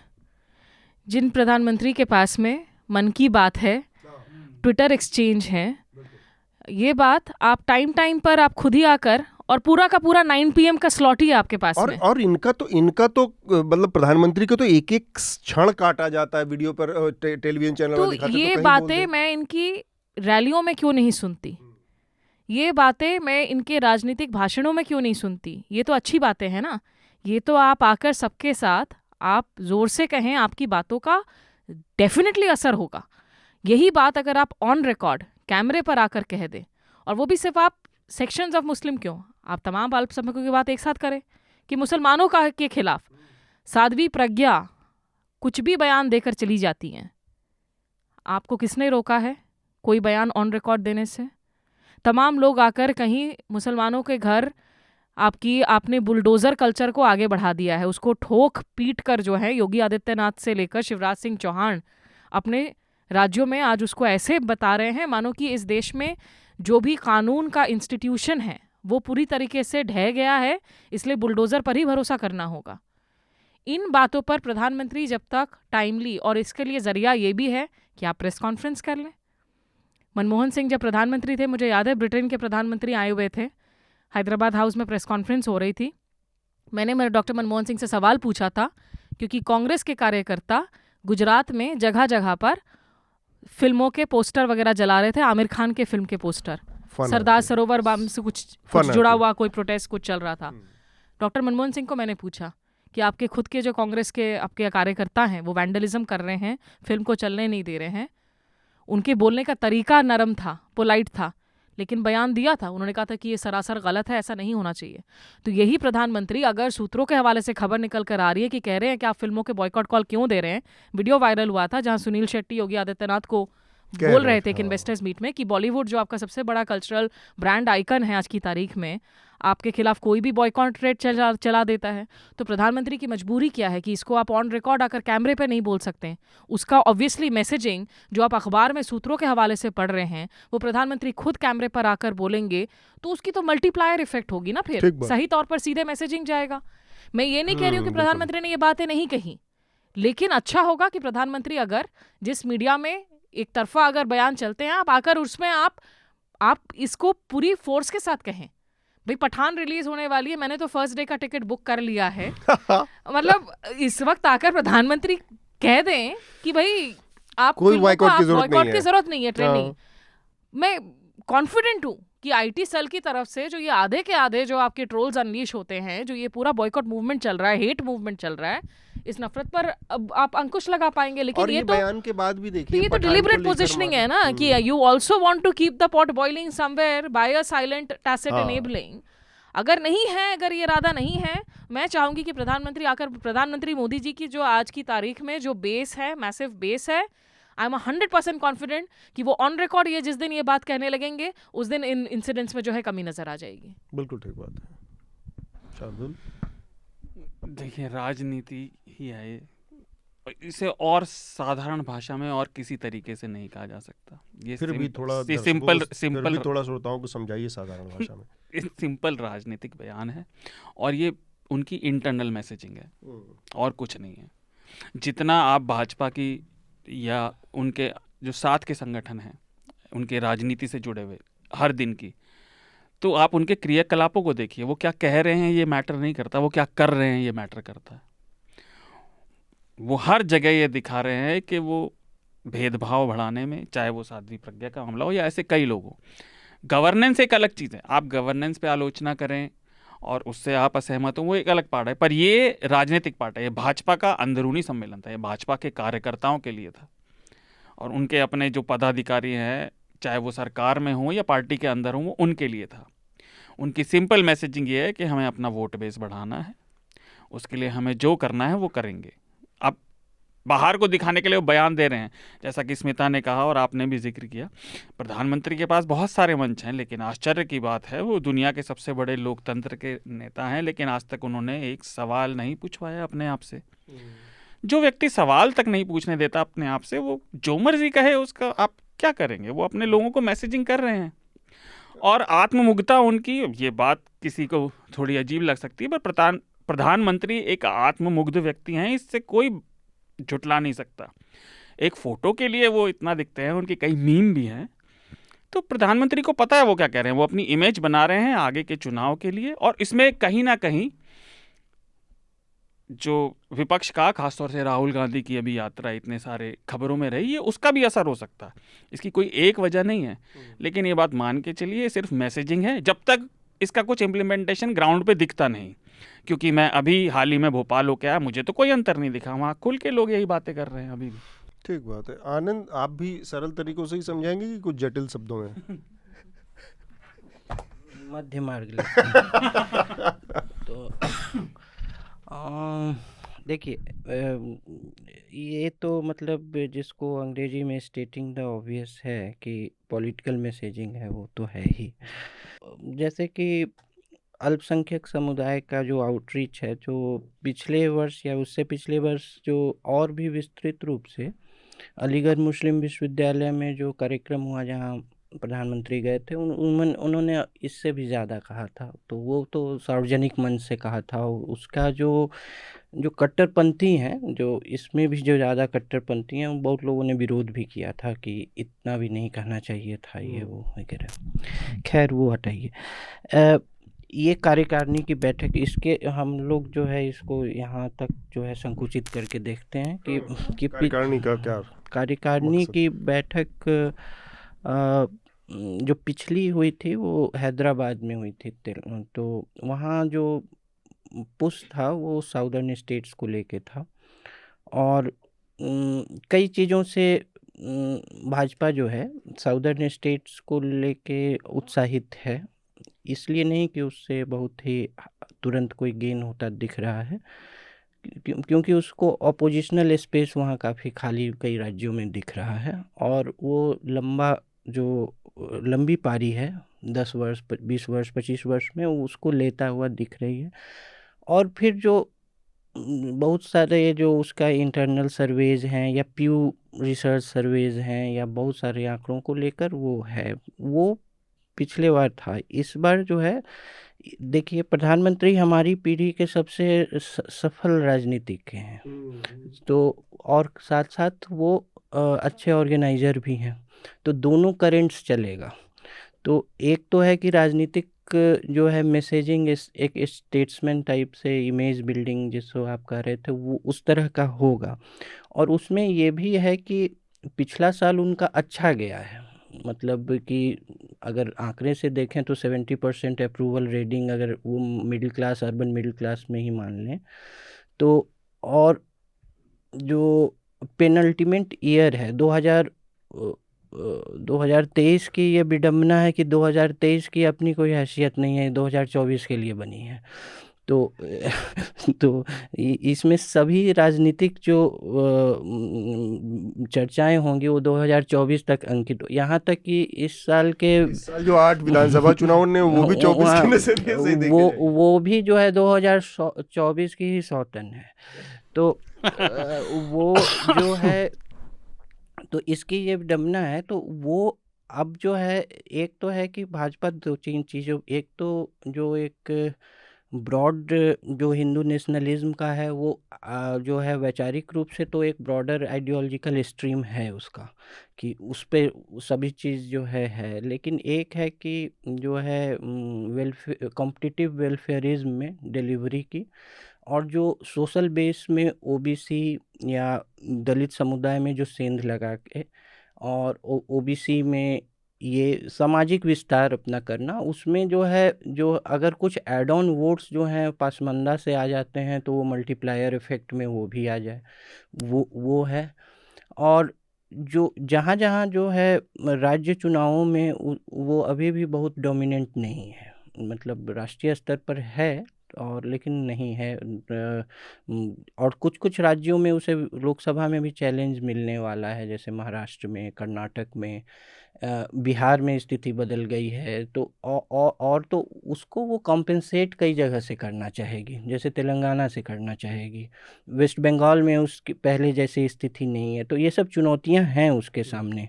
और इस बार कार्यकारिणी में वो जो स्टेट्समैन टाइप का जो है वो बेसिकली ये है कि वो एक समुदाय का, लेकिन सोशल बेस बढ़ाओ, ब्रॉड ये है कि सोशल बेस बढ़ाओ, जो कमिटेड वोटर है उसके आगे देखो। एक सिर्फ थोड़ा सी चीज़ मैं जोड़ना चाहूँगी अतुल, जो एक और मैसेजिंग का जो लार्जर पहलू है वो इसलिए भी है क्योंकि अगर आप जगह जगह देखें आज की तारीख में, हम तो दिल्ली में हैं, नोएडा में आप चले जाएं, एयरपोर्ट्स में चले जाएं, मदर ऑफ डेमोक्रेसी, लोकतंत्र की माँ, मतलब G20 प्रेसिडेंसी को लेकर जो तमाम जगह पोस्टर्स लगे हैं जिसमें मोदी जी की तस्वीर है, मदर ऑफ डेमोक्रेसी लिखा हुआ है। थोड़ी सी इसमें जब अखबारों में खबरें आ जाती हैं, वो अखबार जो इंटेलेक्चुअल पॉलिसी मेकिंग वाले अखबार होते हैं जो दुनिया भर में पढ़े जा रहे हैं, तो मैसेजिंग जाता है क्योंकि अंदरूनी स्तर पर सरकार को मालूम है कि ऐसे काफ़ी सरकारें पश्चिमी मुल्क हों या दूसरे ऐसे लोकतंत्र हों जो इस बार G20 प्रेसिडेंसी के लिए खैर भारत के साथ कंधा से कंधा मिलाकर खड़े ज़रूर हो रहे हैं, लेकिन अंदर ही अंदर एक हलचल ज़रूर है, एक परेशानी ज़रूर है बढ़ते हुए हिंदू नेशनलिज्म के इस प्रोजेक्ट को लेकर, जिसे वॉच लिस्ट में रखा जा रहा है काफ़ी सारे जगहों पर। और दूसरा ये कि इंडिया के लिए भी जब आप खास करके अगर आप इज़राइल हो, UAE हो, इन सब के साथ जब आप बहुत ज़्यादा क्लोज कोऑपरेशन कर रहे हैं तो कहीं ना कहीं एक बैलेंसिंग आउट की ज़रूरत हो जाती है कि भैया उतना नेगेटिव माहौल नहीं है अल्पसंख्यकों को लेकर, नहीं तो हमारी जो स्ट्रेटेजिक डिसीजंस है उसमें थोड़ी सी उसमें जो है दिक्कत आ सकती है, परेशानी आ सकती है। देखिए अगर हम ये राजनीतिक उससे करें तो सिंपल राजनीतिक मोटिव है, उनकी सीटों में सैचुरेशन आ चुका है, जहाँ जहाँ उन्होंने जीती थी वो 90% से ऊपर सीटें वो जीतते आ रहे हैं। और 2 सरकारों के बाद ये लगभग अवश्यंभावी है कि उनको यहाँ थोड़ा नुकसान ही होगा अब, और उसमें फ़ायदा होने की गुंजाइश नहीं है। तो अपनी सत्ता और उस शक्ति को बचाए रखने के लिए उनके पास क्या रास्ता है? वो बाकी जगहों में हाथ पैर फैलाना, तो उसके हिसाब से वो और मैसेजिंग कर रहे मैं हैं। शार्दुल से अग्री करती हूँ कि वो जो यात्रा के तर्ज पर ना, राहुल गांधी की यात्रा के तर्ज पर, अब आप देखेंगे उस दिन दिल्ली में पैदल चले थे, मुंबई मेट्रो में नजर आ रहे बच्चों के साथ बातचीत करते हुए, थोड़ी सी जो है वो भी अब आपको ऑन दी अच्छा राइज याद नजर दिलाया आएगी। आपने मुझे, ये तो बड़ी दिलचस्प चीज़ लगी कि मैं उस पर सोच भी रहा था कि राष्ट्रीय कार्यकारिणी में का कहीं बैठक हो रही है तो प्रधानमंत्री उसमें पूरा एक मजमा लेके और रोड शो निकालते हुए बारात की तरह से सजाकर पहुंचने के जाने का रास्ते भर सारंगी बज रहा है, मजीरा बज रहा है, ढोल ताशे चल रहे हैं। ये मुझे बड़ा अजीब लगा कि मतलब ये क्या चीज़ था? ये ऐसा कभी ऐसा हुआ कि प्रधानमंत्री, मतलब राष्ट्रीय कार्यकारिणी तो 80 से ही हो रही होगी ना जब योर से। जोड़ो वर्सेस माई जोड़ो, वो अभी कंपटीशन होगा हाँ, आने वाले दिनों आनंद, में। ये आपने उस यात्रा को फॉलो किया? हाँ, तो जैसे कि प्रधानमंत्री उत्सव प्रेमी है थोड़ा। हाँ, प्रधानमंत्री मतलब जैसा कि आडवाणी ने कहा था कि अच्छे इवेंट मैनेजर तो हैं ही। तो और लेकिन वो है कि जैसे स्पेक्टेकल जो है, सामान्य चीज़ों को स्पेक्टेकल में परिवर्तित कर देना, तो चकाचौंध कर देना एकदम लोगों को। वो है, तो वो उनके जैसे कि क्या है कि आजकल और इस जो सोशल मीडिया का समय है, इसको और सुगम बना दिया है। तो उसमें क्या है कि आप बिना बोले जो है, अगर आप अच्छे इवेंट मैनेजर हैं तो आप बिना बोले जो है बहुत सारा पॉलिटिकल कम्युनिकेशन कर सकते हैं। और साथ में और 24 घंटे वाला वो मीडिया है जो हाँ, वॉल टू वॉल कवरेज दे रहा है, हाँ, घर घर पहुंचा रहा है। तो पॉलिटिकल कम्युनिकेशन कर सकते हैं। और नई दिल्ली में कार्यकारिणी की बैठक है, तो 1-1.5 घंटे के अंदर वो स्पेक्टेकल में तब्दील किया जा सकता है। तो ये तो है कि कॉम्पिटिटिव पॉलिटिक्स में ही है, आपको कौन रोका है, आप भी कीजिए। तो मतलब कि हम तो भाई सत्तारूढ़ हैं, हमारे पास बहुत ताकत है, हम कर रहे हैं। तो यही है कि एक तो है कि आपकी पॉपुलैरिटी बहुत चढ़ी हुई है, 70% अप्रूवल रेटिंग नहीं भी तो मानते हैं कि 60% है, तो चढ़ी हुई है। तो और ये तो भाई ये है कि जो एक अवसर है और वहाँ पिच जो है, तो वो पॉलिटिकल कम्युनिकेशन का कोई मौका छोड़ेंगे नहीं। तो मेरे ख्याल से जो कॉम्पिटिटिव पॉलिटिक्स में सब चीज़ को जायज़ कर दिया गया है। तो एक चीज़ और कभी अतुल, इसकी अति भी हो जाती है, कोई होती है किसी चीज की, एक्सपेक्टेकल का भी एक लिमिट होनी चाहिए। हाँ, इवेंट पर कहने का मतलब कि आपने पॉलिटिकल कम्युनिकेशन को और स्रोत खत्म कर दिए। अब चुनाव हो नहीं रहे हैं, रैलियां हैं नहीं, जनसभाएं हैं नहीं, और अंदर से हिलोरे इच्छा हाँ, ले रही है। वो है कि पॉलिटिकल कम्युनिकेशन करना है, तो एक कोई 26 जनवरी में आपका भाषण होगा नहीं, तो उसमें भी राष्ट्रपति ही मैन ऑफ द मैच रहेंगे। तो वो है कि अब कोई मौका सलासना है ना, नॉन इवेंट को इवेंट कैसे बनाना है, तो ये तो है ना। एक चीज़ और, तो ये लोकतंत्र की माँ वाला जो है, ये पता चला कि पिताजी कौन है, क्योंकि ये कहीं इमैकुलेट कॉन्सेप्शन तो नहीं है, बात कहीं कहीं से निकल आती है। आनंद, ये क्या है मदर ऑफ डेमोक्रेसी वाला, ये कॉन्सेप्ट क्या, कहाँ से निकाला इन नहीं, लोगों ने? पिताजी कौन है पहले तो पता चले क्या, या फिर वो इमैकुलेट कॉन्सेप्शन है, वो किसी तो पता अलग नहीं बात है, कौन वो वो तो जरूरी नहीं कि दूसरा मदर के साथ फादर भी चाहिए। हाँ। वो आप पुरानी ख्यालात की बात कर रहे अच्छा, हैं। मतलब ये वो है every single parent also has a right. IVF। नहीं, IVF हो ना हो, व्हाटएवर इट अच्छा, इज, तो I democracy think that is IVF से टेकिंग इट इन पैदा अ हुई। Different way. देखिए इसका मदर ऑफ डेमोक्रेसी का कॉन्सेप्ट कहाँ से, कैसे ये तो पकड़ गया? इसका जो है कि इसका जो संबंध है मेरे ही राज्य बिहार से है। तो लिच्छवी जो है कि प्राचीन लोकतंत्र हाँ, था। इसको सिर्फ जो है दक्षिणपंथी नहीं, मार्क्सवादी जो इतिहासकार DD कोसंबी वगैरह भी लिच्छवी को रिपब्लिक के रूप में दिखाते हैं। और मतलब जो और कई मार्क्सवादी जो हिस्टोरियंस है, तो लिच्छवी को एक रिपब्लिक, लेकिन वो छोटा राज्य था, और लिच्छवी जो था और भी कई, तो वहीं से लिया है इन्होंने, और उसकी हिस्टोरिकल डेटिंग जो है पैरेलल जो है ग्रीस से की है। तो एक ऐतिहासिक लेकिन इनका जो है इतिहास में अगर चर्चा की जाए तो वो हो सकता है। इनका मेरे ख्याल से हम प्राचीन भारत की बात कर रहे हैं, ये इनका आदिकाल का बात है। जैसे कि मैं बता रहा हूँ कि जैसे आज 250वां एपिसोड है इस प्रोग्राम का, तो इसके प्राचीन काल से शार्दुल भी जुड़े हैं और हम लोग आदिकालीन हो गए। क्योंकि वैसे तो दुनिया भर में हम जो सबसे पुरानी लोकतंत्र है उसको हम अमेरिका को कहते हैं, भारत को हम सबसे बड़े लोकतंत्र के तौर पर देखते हैं। नहीं आमतौर पर ग्रीक, देखिए मैं सीरियस बात कहता हूँ थोड़ी, है क्या, जितने भी ये प्राचीन लोकतंत्र की बात करते हैं ना, इनसे सिर्फ एक सवाल पूछा जाना, चाहे वो ग्रीक हो या ये भारत में किसी कोने में निकलते हो, कि वहाँ दास प्रथा थी या नहीं। ये चाहे वो ग्रीक डेमोक्रेसी थी, और यहाँ वो स्लेवों के कंधों पे खड़ी थी। तो ये बेकार की बातें हैं, ये केवल और हवाई चिड़िया है जिसे दूसरा उड़ाया इसमें जा एक और चीज है जिसको हमें ध्यान रखना चाहिए इस तरह की बातें करते हुए। ठीक है, पॉलिटिकल मैसेजिंग में ये अच्छा लगता है। अमेरिकन जो डेमोक्रेसी है जो बहुत ये करते हैं, तो शुरुआत में वहाँ भी वोटिंग राइट सबको नहीं, हाँ, सबको नहीं वहाँ थे भी- वोटिंग राइट, बिल्कुल। मेरी बस एक ही निवेदन है कि ये मदर ऑफ डेमोक्रेसी में मैं अभी तक इंतजार कर रही हूँ कि कब एक प्रेस कॉन्फ्रेंस हो जाए। हाँ, जहां से वो उन एंकरों को नहीं बुलाया जाए जो ये पूछे कि आप आम कैसे आम खाते कैसे हैं, खाते हैं। बल्कि बीट रिपोर्टर्स को, आम फुट सोल्जर्स को बुलाया जाए प्रेस कॉन्फ्रेंस करने के लिए, जो 2014 से पहले नहीं आम तो हुआ पता लगा करते कि थे। पता लगा अलग सवाल तरीके का आम हुआ करता था 2014 के पहले, नहीं, वो और लौटा दिया सवाल जाए। पूछने की बजाय पता लगा कि पत्रकार कह रहा है कि एक फकीरी तो है सर आप में, तो वहीं से बात डिरेल हो जाती है। एनीवे, इसमें एक चीज ध्यान रखना चाहिए कि जो ये कॉन्सेप्ट है भी, इसको दुनिया का मॉडल बताना या लिच्छवी कितना बड़ा सन था, मतलब अंग्रेजों के आने तक एक जो सबसे बड़ा लैंडमार्क था या भारत के रूप में कोई रिपब्लिक ऑफ इंडिया जैसा कॉन्सेप्ट नहीं था। मतलब अशोक ने भी जो बनाया, अशोक के समय जो सबसे बड़ा जो हिस्सा था, उसमें भी बड़े हिस्से नहीं थे हिंदुस्तान के लोगों को, इस चीज़ को एक्सेप्ट नहीं करते। या फिर उसके बाद जो सबसे बड़ा भारत का एक झंडे के नीचे आया वो औरंगजेब था। औरंगजेब के टाइम में भी पूरा हिंदुस्तान साउथ में पूरा ऐसा, मतलब साउथ में उसने एक्सपेंड किया लेकिन उतना हिस्सा नहीं था बहुत बड़ा, नॉर्थ ईस्ट और ये वो। तो इन सब चीज़ों को केवल पॉलिटिकल उसमें गिमिक्स में ले जाना और इस तरह की बातें कहना थोड़ा सा अजीब लगता है। और मतलब हंसी आती है कि हर चीज़ हर मौके पर क्यों आपको 3P 4C 4D में बात करनी है। उसी का वो नतीजा कि हमेशा आपको जुमले चाहिए कुछ ना कुछ। जीत रा हाँ। की हो रही है इन दिनों, इसीलिए अतुल समझिए, आप मूड समझिए। तो लगे हाथ हम अब चर्चा को यहाँ पर रोकेंगे और रिकमेंडेशन की प्रक्रिया पूरी करेंगे। बड़ी अच्छी चर्चा हुई आज और 250वां एपिसोड था, तो वीडियो पर पूरा का पूरा एपिसोड ये जा रहा है। और देखा आपने आनंद, लोग कहते हैं आनंद बहुत धीरे धीरे बोलते हैं और नींद आती है। आज आप लोगों को कुर्सी छोड़ के खड़े हो गए होंगे हंसने के लिए, ये बात की गारंटी है। तो रिकमेंडेशन सबसे पहले स्मिता आपका। एक, चूंकि आपने पाकिस्तान की बात कही थी, पिछले दिनों एक आर्टिकल पाकिस्तान के पूर्व एक सैन्य अफसर हैं air vice marshal Shahzad Chaudhry, उन्होंने जो पाकिस्तान के ट्रिब्यून में एक अपनी लेख लिखी जिसमें बताया कि कैसे भारत की इकॉनमी वगैरह जो बहुत ज़्यादा आज की तारीख में बढ़ गई है और क्यों पाकिस्तान को भारत के साथ रिश्ते सुधारने की ज़रूरत है। वो एक दिलचस्प रीड है।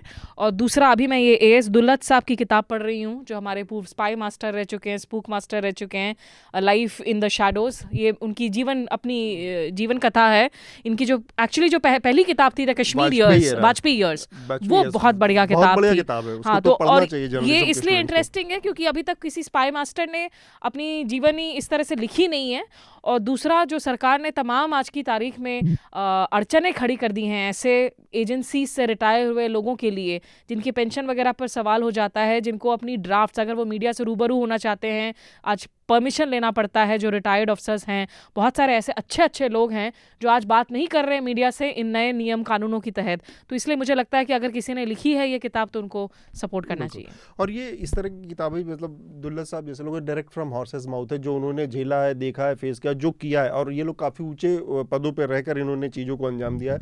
तो ऐसी किताबों से बहुत अफसोसनाक बात थी कि वो अगर भारत जोड़ो यात्रा में जुड़ते हैं तो वो लगातार अटैक्स आप उनके खिलाफ, उनके किए हुए कामों को आप भुलाकर, क्योंकि उन्होंने जो काम किया था वो वाजपेयी साहब के दौर में काम किया था, उन पर अटैक कर रहे हैं, तो आप वाजपेयी साहब के दौर पर भी जो आप सवाल निशान खड़े कर रहे हैं। और दूसरा एक चीज है कि ये इसको कैसे आप देख सकते हैं, मसलन आप केवल सत्ता में बाहर रहने और सत्ता में अंदर रहने की नज़र से देख रहे हैं, तब तो आप इसका कोई जवाब नहीं दिया जा सकता। वरना प्रधानमंत्री जहाँ जो हमारे हैं, या हमारी जो भारतीय जनता पार्टी की जो केंद्र में सरकार है, उसमें 50 ऐसे लोग हैं जो बहुत ही जबरदस्त ब्यूरोक्रेट के रूप में, एस जयशंकर हों, चाहे वो वीके सिंह हो जो आर्मी चीफ रहे, आर के सिंह हैं जो कि हमारे चीफ सेक्रेटरी होम रहे।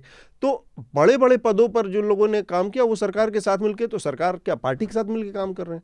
तो जब सरकार में हैं तो वो कोई दिक्कत नहीं, और जो सरकार में नहीं है पार्टी उसके साथ कोई खड़ा हो गया तो उस पर सवाल खड़ा करना और मुझे सरकार के साथ जुड़ जा रहे हैं, तो ऐसा तो ये मतलब नहीं है ना कि डॉक्टर जयशंकर ने एज अ डिप्लोमेट जो काम किया, वो एज खत्म हो गया राजदूत या काम खारिज हो किया, गया, या एज अ विदेश सचिव काम किया कि वो गलत था। वो गलत था तो या ये खारिज कर जो दिया है गया। ये नैरेटिव ना, ये बहुत गलत नैरेटिव है, इसको थोड़ा बदलने की जरूरत है। ठीक बात। आनंद, आपका रिकमेंडेशन? मैं रिकमेंड कर रहा हूँ एक, ठीक है, तो 2019 की किताब है जेनी ऑर्डिल की रेजिस्टिंग द अटेंशन इकॉनमी। तो इसमें जैसे क्या है कि हम लोग अपने जीवन के आजकल जो डिजिटल समय आ गया है, हर जगह वीडियो और हर जगह कंटेंट डिजिटल, ये वो मोबाइल वगैरह से चिपके रहने, तो हम लोग कई वर्ष अपने जीवन का इसी में बर्बाद करेंगे कि परफेक्ट वीडियो खोजने में, परफेक्ट आर्टिकल खोजने में, परफेक्ट ये वो, और सभी लोग जो हैं अटेंशन आपका खोज रहे हैं। तो ये एक अटेंशन की अर्थव्यवस्था जो है, आपका ध्यान खींचने की अर्थव्यवस्था खड़ी हो गई है। ये कोई कॉन्स्पिरेसी नहीं है, बस ये हो गई, बन गई, हो गई है टेक्नोलॉजी के साथ है। गई। तो अंत में जीवन में जब आप 80-90 हो सकता है आप 100 साल जिए, उससे भी ज़्यादा, तो जब मरते रहिएगा तो देखिएगा कि 30-40 साढ़े 30-35 साल हम लोगों ने स्क्रीन में खपा दिया। हाँ, स्क्रीन को देखते हुए खपा दिया, और कुछ खोजने में खपा दिया कि भाई इससे अच्छा वहाँ है, इससे अच्छा वहाँ है, और लोग आपके अटेंशन से पैसा भी कमाएं और ये वो। तो अब तो हालत ये है कि क्या है कि जो है पढ़ने वाले, हम लोग कई बार बात करते हैं, पढ़ने वालों से ज़्यादा लिखने वालों की संख्या हो गई है। पाठक कोई बचा नहीं, सब लेखक हो गए। तो सब पाठक है, तो अब कुछ दिन में पाठक को ही पैसा देना पड़ेगा कि पढ़ लो। तो वो खैर, ये तो उनका कहना है, हालांकि वो कहीं कहीं पेडेंटिक हो गई हैं, कहीं भाषण भी दिया है उन्होंने, लेकिन मूल बात उनका कहना ये है कि जो है ये अटेंशन इकॉनमी से बचना है हम लोगों को, और अपने हम हर चीज़ देखते समय, जिसको आजकल डिजिटल मिनिमलिज्म भी कहा गया है, कि हर चीज़ देखने समय और पढ़ते समय सोचना चाहिए कि मैं ये क्यों देख रहा हूँ, क्योंकि ये तो है कि आप स्क्रॉल करते जाइएगा, समय नहीं पता नहीं चलेगा, 4 घंटा गवा दिए और बाद में चलेगा वही 30 साल गवा दिए, तो वही बदलते जाएगा। तो ये है, अब ये है कि लाइफ इतना पर्पसफुल नहीं हो सकता है, पर्पसलेसनेस का अपना स्वाद है, निरुद्देश्य जीवन जीने का। नहीं तो साधु संतों की पूरी हाँ, नहीं परंपरा तो है इस देश में। टाइम अकाउंटिंग करने लगिएगा। ये टाइम मैनेजमेंट की किताब नहीं है, लेकिन ये बस यही है कि इस लत से एक पूरी पीढ़ी को बचाना बहुत ज़रूरी है। नहीं तो पूरी पीढ़ी जो है, ये जो है अटेंशन इकॉनमी में जकड़ के कई वर्ष अपना बर्बाद करेगी। ठीक बात, अच्छी किताब है ये, बताइए आपने। शार्दुल, अब आपकी बारी है रिकमेंडेशन की। देखिए, आनंद ने इतनी बड़ी बात की, तो मेरा पहला रिकमेंडेशन, पहला तो जिम्मेदारी कि मैं भी बड़ी बात करूं। नहीं नहीं नहीं नहीं नहीं नहीं, वही तो, कभी भी अजम्पशन नहीं करना चाहिए, गड़बड़ हो जाती है। मेरा पहला रिकमेंडेशन है all time greatest beer guzzling movie. आप हंस के लोटपोट हो जाएंगे, देखिए सीरियस ऑल टाइम ग्रेटेस्ट, उसका नाम है ओल्ड स्कूल। उसमें विंस वॉन है, लूक विल्सन है। ये मिलेगी कहाँ, आप पता बताओ आप? मिल जाएगी ऑनलाइन, अब मेरे पास तो डाउनलोडेड पड़ी है बहुत पहले। अच्छा ठीक है। शार्दुल को लगता है ना कि हमारे ज्यादातर न्यूज लॉन्ड्री के जो श्रोता है बेवड़े हैं दारू के, कुछ रिकमेंड कर दो। नहीं नहीं, आप हंस के लोटपोट हो जाएंगे, बिल्कुल हंस के सही में आप लेट जाएंगे। इतनी मजेदार पिक्चर है, कुछ सीरियस नहीं है। देखिए, सीरियस की बात मैंने पहले बताई थी, कुछ होना है नहीं। दूसरा, मुझे अंग्रेज़ों से ज़रूर चिढ़ा जब वो भाषण देते हैं, जैसा मैंने किया पहले कि बताया कि वो डॉक्यूमेंट्री बना रहे थे, और फिर तो ये ठीक है, वो पत्रकारिता का है, लेकिन बात करने वाले को पता होना चाहिए वो कौन है, क्या कह रहा है। हम हज़ार चीज़ों में कॉन्टेक्स्ट की बात करते हैं। तो एक न्यूयॉर्कर का आर्टिकल है सुनील खिलनानी का, मुझे वो ही सही लगा। The British empire was much worse than you realise. तो सफ़ेदी की चमकार औरों को भाषण ना दे। नहीं, ये बात नहीं सही है। हाँ, आप ये मैं बात अपनी बात सही पूरी है, कर मैं अपनी बात पूरी कर दूं, फिर आप बोलिए। आप बार-बार कह रहे हैं पत्रकार सफेदी की चमकार। मैं अपनी As a बात पत्रकार, मैंने पाकिस्तान के अंदर शिया हजारों के साथ जो किलिंग्स हो रही है उस पर रिपोर्टिंग किया हुआ है। क्या मैं ना करूं? क्योंकि इंडिया में अल्पसंख्यकों के साथ जो हो रहा है, reporters are supposed to report beyond borders. Let's support each other, let's not do this यार। मैं अपना विचार रख रहा हूं, आप उससे लेकिन बिल्कुल मैं असहमत disagree हो करती सकती हूं, मैं हैं। बिल्कुल असहमत हूं, मैं कह रही हूं मैं बात तो आपको। पूरी कर लूं। तो जब भी अंग्रेज, खास तौर से ब्रिटिश एम्पायर, दूसरों को भाषण दे, तो उसे ध्यान रखना चाहिए कि वो नस्लवाद की रेसिज्म अरे भाई कोई ये चीज भाषण है ये नहीं भाषण यार, है ये नहीं, डॉक्यूमेंट्री एक है सेकंड, on internal एक तो ये cables। भाषण नहीं है और दूसरी बात ये ब्रिटिश सरकार का नहीं कुछ है। ये डॉक्यूमेंट्री फिल्म है, एक इंटर्नल ब्रिटेन की रिपोर्ट है ब्रिटेन जो अभी तक सरकार- जारी ब्रिटेन नहीं की हुई थी, internal पब्लिक रिपोर्ट हुई आई है, है। उसको पैक करके आपने बनाया है। भाषण कैसे हो गया यार ये? हाँ और है कि इसमें जो ब्रिटेन के प्रधानमंत्री आपकी रीडिंग ही एकदम गलत है। अगर किसी ये गलत सही कौन डिसाइड करेगा? मैं अपनी बात पूरी करूं? अरे, एक मिनट। हाँ। तो है क्या कि मेरा देखने का नजरिया अलग है उसका, आप उससे डिसएग्री कर सकते हैं। दूसरी बात ये, ब्रिटेन प्रधानमंत्री ने उससे अलग बात रखी, लेकिन मैं ये मानता हूं कि जब भारत की सुप्रीम कोर्ट ने बरी कर दिया किसी को, हम उनसे व्यक्तिगत तौर पर कितने भी असहमत हो सकते हैं, लेकिन बीबीसी ब्रिटिश सरकार का उपक्रम है, ब्रिटिश जनता का उपक्रम है। हाँ, ब्रिटिश जनता मोनार्की के अंदर रहती है, वो जनतंत्र नहीं है, उनकी मोनार्कियल डेमोक्रेसी है और वो अपने देश को जैसे मर्जी चलाए, लेकिन वो हमें भाषण ना दें। नहीं भाषण नहीं है भाषण है ही नहीं है शार्दुल। यार। और देखिए सुप्रीम कोर्ट ने बरी कर दिया, ये सही है, ठीक है। लेकिन क्या इसका मतलब ये नहीं है कि भारत में गुजरात दंगों को लेकर आज सवाल नहीं पूछे जाते हैं? वो हम क्या पूछेंगे, ऐसे अंग्रेज नहीं क्यों नहीं पूछेंगे। पूछेंगे? ये रिपोर्टर्स की हक है यार, ये हक मत लीजिए आप रिपोर्टर्स से।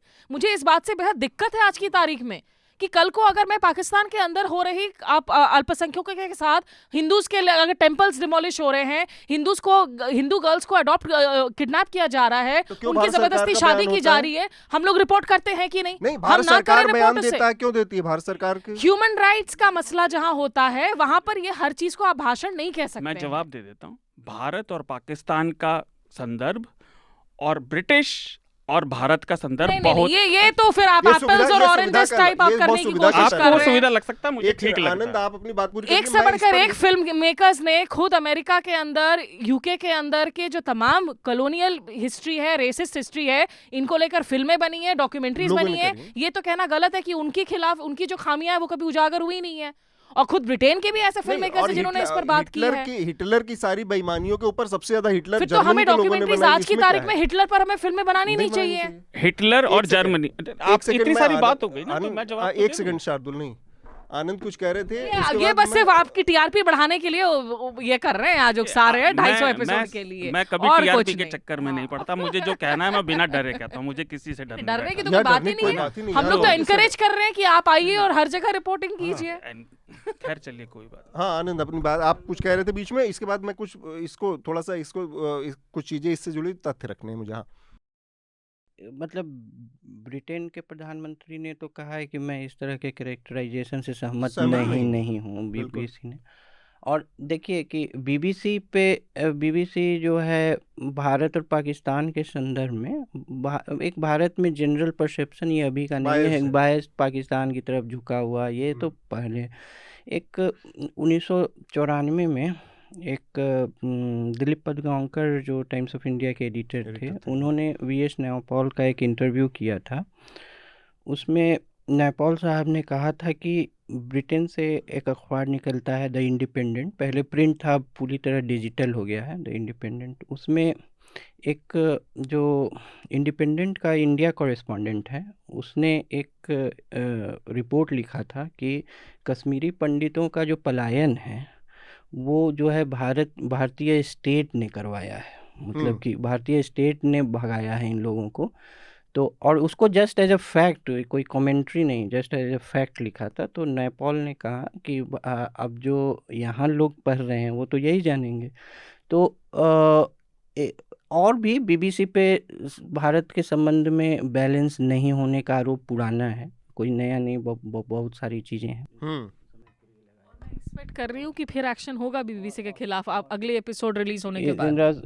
और भी कई चीज़ें उठाई गई हैं, मतलब कि अब जैसे शार्दुल के कन्वीनियंस के लिए मैं एक बता दूं कि मतलब बीबीसी तो बहुत पुरानी संस्था है, लेकिन बंगाल फेमिन को नहीं कवर करने का आरोप लगता है उन पे, और भी कई चीज़ें हैं। तो ये सब चीज़ अपने तरफ है, लेकिन अब भारत में जो है गुजरात दंगों पर उससे ज़्यादा जो है सनसनीखेज आरोप वाले किताबें मौजूद हैं, ऐसा थोड़े हैं। लेकिन मैं यही कह रही हूँ ऑन अ काउंटर आर्ग्यूमेंट आनंद, कि शार्दुल को किसने रोका है कि आप चर्चिल के रोल ऑन बंगाल फैमिली पे डॉक्यूमेंट्री ना बनाएं?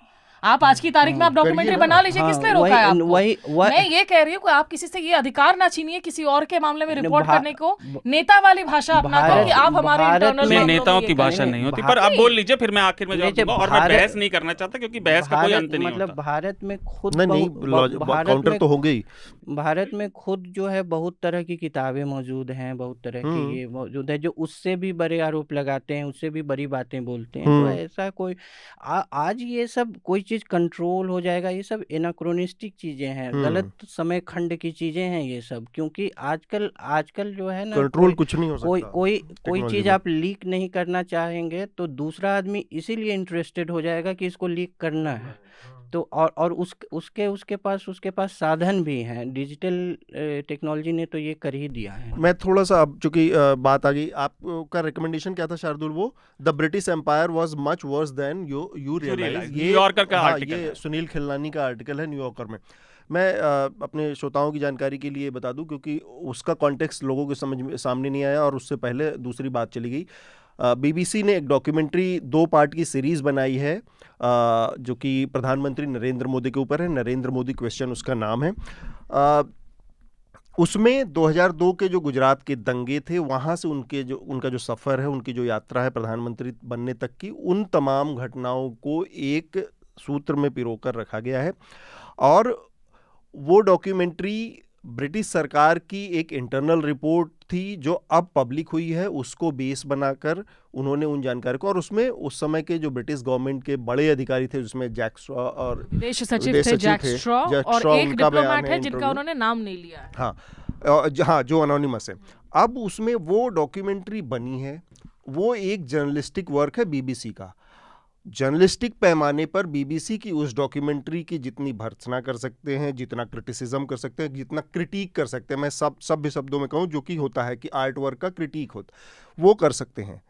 इसको इस चीज़ से जोड़ना अननेसेसरी, उसको एक स्पिन देना कि ब्रिटिश सरकार, उसकी वाइट सुप्रीमेसी और उसका कॉलोनियल अतीत, उसमें क्या हुआ, उसकी वजह से ये डॉक्यूमेंट्री है तो इसलिए उनको हक नहीं है, ये अननेसेसरी चीज़ों को एग्जैजरेट करके गैर वाजिब तरीके से 2 अलग अलग घटनाओं को जोड़ने की बात है। इससे बचना चाहिए। कौन किसके ऊपर क्या बोले क्या नहीं बोले, ये इस तरह का ये तर्क देने से बचना चाहिए। क्योंकि अगर ऐसा हुआ तो ब्रिटेन में, यूरोप में, अमेरिका में जितनी सारी एट्रॉसिटीज़ हुई होंगी, चाहे वो अफ्रो अमेरिकन है या दूसरी और कम्युनिटीज़ हैं, उनके खिलाफ बोलने के अधिकार से आप बाकियों को वंचित कर रहे हैं। तो इस हाइंडसाइट, इस सोच को ध्यान में रखकर इस तरह का कोई तर्क देना चाहिए कि उनको किस पे हक है बोलने का। और दूसरी बात, ये उस मोनार्की, उस सरकार का वो नहीं है, व्यू है। ये बीबीसी की एक जर्नलिस्टिक, जो कि एक सरकार का पब्लिक ब्रॉडकास्टर है, बट वहाँ की जनता, पब्लिक मनी से चलने वाला एक ब्रॉडकास्टर का इनिशिएटिव है। एज अ जर्नलिस्ट हमको उसको जर्नलिस्टिक पैमाने पर परखना चाहिए, कसना चाहिए। ये मेरा लॉजिक है और लोगों को कॉन्टेक्स्ट देने के लिए ज़रूरी है, क्योंकि हम बहुत सारी बातें कर गए, शुरुआत में लोगों को समझ में ही नहीं आएगा कि ये कहाँ से बात शुरू हुई, क्यों शुरू हुई। आखिरी बात, मैंने वजह नहीं कहा, मैंने कहा हर किसी का कॉन्टेक्स्ट होता है। मैंने नहीं कहा उन्होंने इस वजह से बनाई है, लेकिन हर व्यक्ति, हर व्यवस्था का कॉन्टेक्स्ट है और उसके पीछे इसका लंबा इतिहास है। इसीलिए मैं कह रहा था वो कॉन्टेक्स्ट ज़रूरी है। मेरी नज़र में हो सकता है औरों की में ना हो, हमारे मत भिन्न हो सकते हैं, उसमें कोई गलत बात नहीं है। दूसरी चीज़, बीबीसी ने कभी चर्चिल के खिलाफ नहीं बनाई। चर्चिल और हम बनाएंगे ना, ये हमारा काम है ना। मैं बात पूरी कर लूँ, ये हमारा काम है। चर्चिल के ऊपर, चर्चिल ने कुछ गलत किया है जो सब यहाँ तो मेरे ख्याल से सारे लोग एक मत होंगे। बनाएगा कौन, कब बनाएगा, ये निर्भर करता है। इसका अगर मतलब नहीं कि चर्चिल को, अगर हम आत्मावलोकन की बात कर रहे हैं तो वो चर्चिल को पेडेस्टल पर बिठाते हैं, आलोचना तो बहुत दूर की बात है। चर्चिल और हिटलर में कुछ ज़्यादा अंतर नहीं है।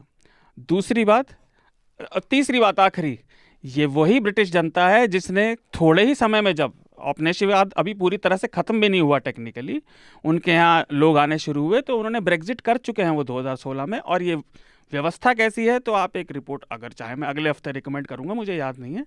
ब्रिटिश पुलिस ने सिस्टमेटिकली सेक्सुअल असॉल्ट्स को इग्नोर किया, तो वो अपनी व्यवस्था पे ध्यान दें और वो भाषण रिपोर्ट है ना। हाँ? रिपोर्ट है ना। हाँ? रिपोर्ट है ना। हाँ? किसने की है मैं कहता रहा हूँ, मुझे अभी याद नहीं है, मैं नहीं आपको याद आ नेक्स्ट रहा है मंथ ना, पर रिपोर्ट ही है ना। फिर वही बात, रिपोर्ट ही है ना, जर्नलिस्ट ही नहीं की होगी ना किसी। हाँ, तो वही तो ये भी बीबीसी भी कर रहा है, यही कह रहे हैं यही तो कर शार्दुल, बीबीसी आप भी इस तो यही कर रिपोर्ट से रहा है। अग्री करें या ना करें, फिर वही बात है, लेकिन रिपोर्ट नहीं रिपोर्ट करेंगे। करने के अधिकार पर हमारे अगर आप मत भिन्न सवाल है, मैं खड़े उस चीज से करते एग्री हैं। कर चुका हूँ, वो तो रेपुटेशन नहीं है। तुम एक जगह तुम कह रहे हो कि वो एक रिपोर्ट आई, वो भी किसी जर्नलिस्ट ने कही, उनकी कमी की दिखाई, तो तुम्हारी सुविधा के हिसाब से तुमने उस रिपोर्ट को एक्सेप्ट कर लिया। ये वाली तुमको नहीं चाहिए क्योंकि ये तुमको पसंद नहीं आ रही। अरे ये कोई पैमाना थोड़ा ही ना सिंपल सी है। बात है कि आपको रिपोर्ट पे आप अभी तो जर्नलिस्ट ने देखिए किया, आर्काइवल वो वाली फुटेज जर्नलिस्ट है। का एक्सेप्ट है, बीबीसी वाले जर्नलिस्ट का हर accept नहीं है। जर्नलिस्ट के पीछे कॉन्टेक्स्ट है। हाँ, अब हम इंडिविजुअल जर्नलिस्ट की बात करेंगे। नहीं, इंडिविजुअल जर्नलिस्ट की बात नहीं है, बात को मरोड़िए मत। फिर बहस का मैं कह रहा हूँ ना, शार्दुल, कोई मेरी अंत नहीं, और सिंपल मैं सी बहस बात है। करना भी नहीं चाहता। हम चर्चिल को आप व्यक्तिगत रूप से क्रिटिसाइज बात करना कर चाहते लेंगे। हैं, डॉक्यूमेंट्री करना चाहते हैं, आपको ये हक होना चाहिए बतौर जर्नलिस्ट कि आप वो कर सके। मतलब मेरे ख्याल से इनका कहना है कि रिपोर्टिंग, फैक्ट गैदरिंग या फैक्ट्स जो भी हो, बैलेंस्ड हो या नहीं हो, वो चलिए एक चीज़ है। मेरे ख्याल से इनका कहना है कि उसके साथ जो कमेंट्री जा रही है और उसके साथ जो मैं कह रहा हूँ हर चीज के साथ संदर्भ जाता है, आप संदर्भ से विच्छेद करके लोग नहीं चीजों को नहीं देख इनका सकते। कहना है कि उसके साथ कमेंट्री जो जा रही है उसमें कुछ मतलब वो क्योंकि मैंने देखा नहीं है मैंने तो भी नहीं अब मैं बता रहा हूँ, मैंने देखा है और उसमें क्या कमेंट्री है क्या नहीं है। जब आधा लोगों ने नहीं देखा है तो उस पर देख के उस पर हम बात करें। एक चीज़ इसको यहाँ खत्म करें। दूसरी बात ये कि हमारे यहाँ इसी तरह की बहसें होती हैं जब एक फिल्म वाले के ऊपर कोई नेता उल्टी सीधी बिना देखे फ्रिंज एलिमेंट, छोटे छोटे ग्रुप्स, एक्सट्रीमिस्ट ग्रुप फतवा जारी कर देते हैं, तोड़फोड़ कर देते हैं, बकवास शुरू हो जाती है, दूसरे लेवल पर चलती है। एक आदमी ने भी नहीं देखा होता है तो पहले हम लोग देख लें, फिर उसके बाद कंटेंट पे बात करें तो ज़्यादा बेहतर होगा। केवल ये जो अभी बात चल रही है, नोशन के ऊपर बात चल रही है कि वो गोरा है इसलिए, तो भैया मेरे उस गोरे चर्चिल के ऊपर मेरे भी 1000 नोशन मैं भी बनाऊंगा, लेकिन मैं उसको अगर वहाँ रोक दूंगा तो मैं मेरे बनाने के भी अधिकार को मैं कट कर दूंगा। सिंपल सी बात है। तो मतलब शार्दुल के अलावा कोई नहीं कह रहा है, वो भी हाँ। कह रहे हैं कि नहीं, वो भी पता नहीं। मैं ये नहीं कह रहा था, नहीं नोशन पे बात नहीं होनी ये चाहिए। समझ का फर्क है, मैंने नोशन पे बात नहीं की। इस दुनिया का इतिहास है और उसका सबका अलग अलग शार्दुल, जब आप वो देख लेंगे ना रिपोर्ट, आपको पता चलेगा कि ये सफेदी के चमकार वाले कॉन्टेक्स्ट से नहीं है। हाँ। मैंने बहुत रिपोर्ट देखी है, आप ये मत समझिए मैंने नहीं देखा। आप इसके पीछे अरे भाई ये बात अलग है कि मैं अब ये प्रेमचंद कहे कि मैंने 1000 कहानियां पढ़ी इसलिए मुझे उस कहानी को बिना पढ़े उसका रिव्यू करने का अधिकार है, तो ये गलत तर्क हो जाएगा। मैं बहस में नहीं पढ़ता, मैंने अपनी बात रख दी है। चले अब ये चलता रहेगा बहस, मुझे ट्रैफिक की चिंता होने लगी है। तो अब मेरा आखिरी रिकमेंडेशन बचा है, मैं अपना दे दूं और उसके बाद इस चर्चा को यहीं रोकेंगे। तो मैं ये डॉक्यूमेंट्री रिकमेंड करूंगा कि आप सारे लोग देखें और उसके बाद अपनी राय बनाएं। कि एक डॉक्यूमेंट्री बनी है भारत के प्रधानमंत्री के राजनीतिक करियर के ऊपर है और उसमें कुछ अंदरूनी बातें हैं, बहुत सारी घटनाएं हैं। उन घटनाओं को एक दूसरे से जोड़कर कुछ बताने की, एक निष्कर्ष देने की कोशिश है। वो जो निष्कर्ष है उससे आप सहमत हैं असहमत है, वो आपका सबका अपना अपना एक इंडिविजुअल का अधिकार है, पर वो डॉक्यूमेंट्री देखें तब राय बनाएं। इसका दूसरा पार्ट अभी आना बाकी है। मेरा दूसरा रिकमेंडेशन है जो कि हमारा एनएल सेना प्रोजेक्ट इस समय चल रहा है जोशीमठ के ऊपर। जोशीमठ उसके आसपास के इलाकों में रुद्रप्रयाग, कर्णप्रयाग, तमाम जगहों पर ज़मीन धंस रही है, वहाँ पर बसावटें जो हैं उनको विस्थापित होना पड़ रहा है, शहर के ऊपर खतरा है। हृदय जोशी हमारे लिए ये रिपोर्ट कर रहे हैं ग्राउंड से, और हमारा ये एनएल सेना प्रोजेक्ट के तहत एक लंबी पूरी सीरीज़ है जो आगे चल रही है। इसके 2 पार्ट पब्लिश हो चुके हैं। तो ये मेरा दूसरा रिकमेंडेशन है। चर्चा में आज हम यहीं पर रुकेंगे और आज की चर्चा थोड़ी मसालेदार है क्योंकि ये 250वां एपिसोड है, तो तड़के के साथ मजा लीजिए। नहीं देखिए, इन्होंने कहा है, और तभी तो मैं कह रहा हूँ कि देख के निर्णय किया जाए फिर ना, तो फिर हम इस पर एक बार अगली बार फिर बहस करेंगे। जब देख लिया जाएगा तब बात होगी। बहुत बहुत शुक्रिया आनंद, शार्दुल और स्मिता चर्चा में शामिल होने के लिए। Thank you so much. और ये 250 आपका एपिसोड जो है, इसको 500 एपिसोड तक आप लेकर जाएं। थैंक यू लेकिन बिना केक के नहीं। हाँ, हमारे please। सभी सब्सक्राइबर्स को धन्यवाद Thank you so और कभी much। बहस में ना पड़े। और पूरी टीम का आई थिंक धन्यवाद, जो लोग आपके साथ मिलकर पर्दे के चंचल पीछे और काम अनिल, कर रहे होते हैं। चंचल और अनिल हमारे प्रोड्यूसर और साउंड रिकॉर्डिस्ट हैं, इन लोगों को भी बहुत बहुत धन्यवाद।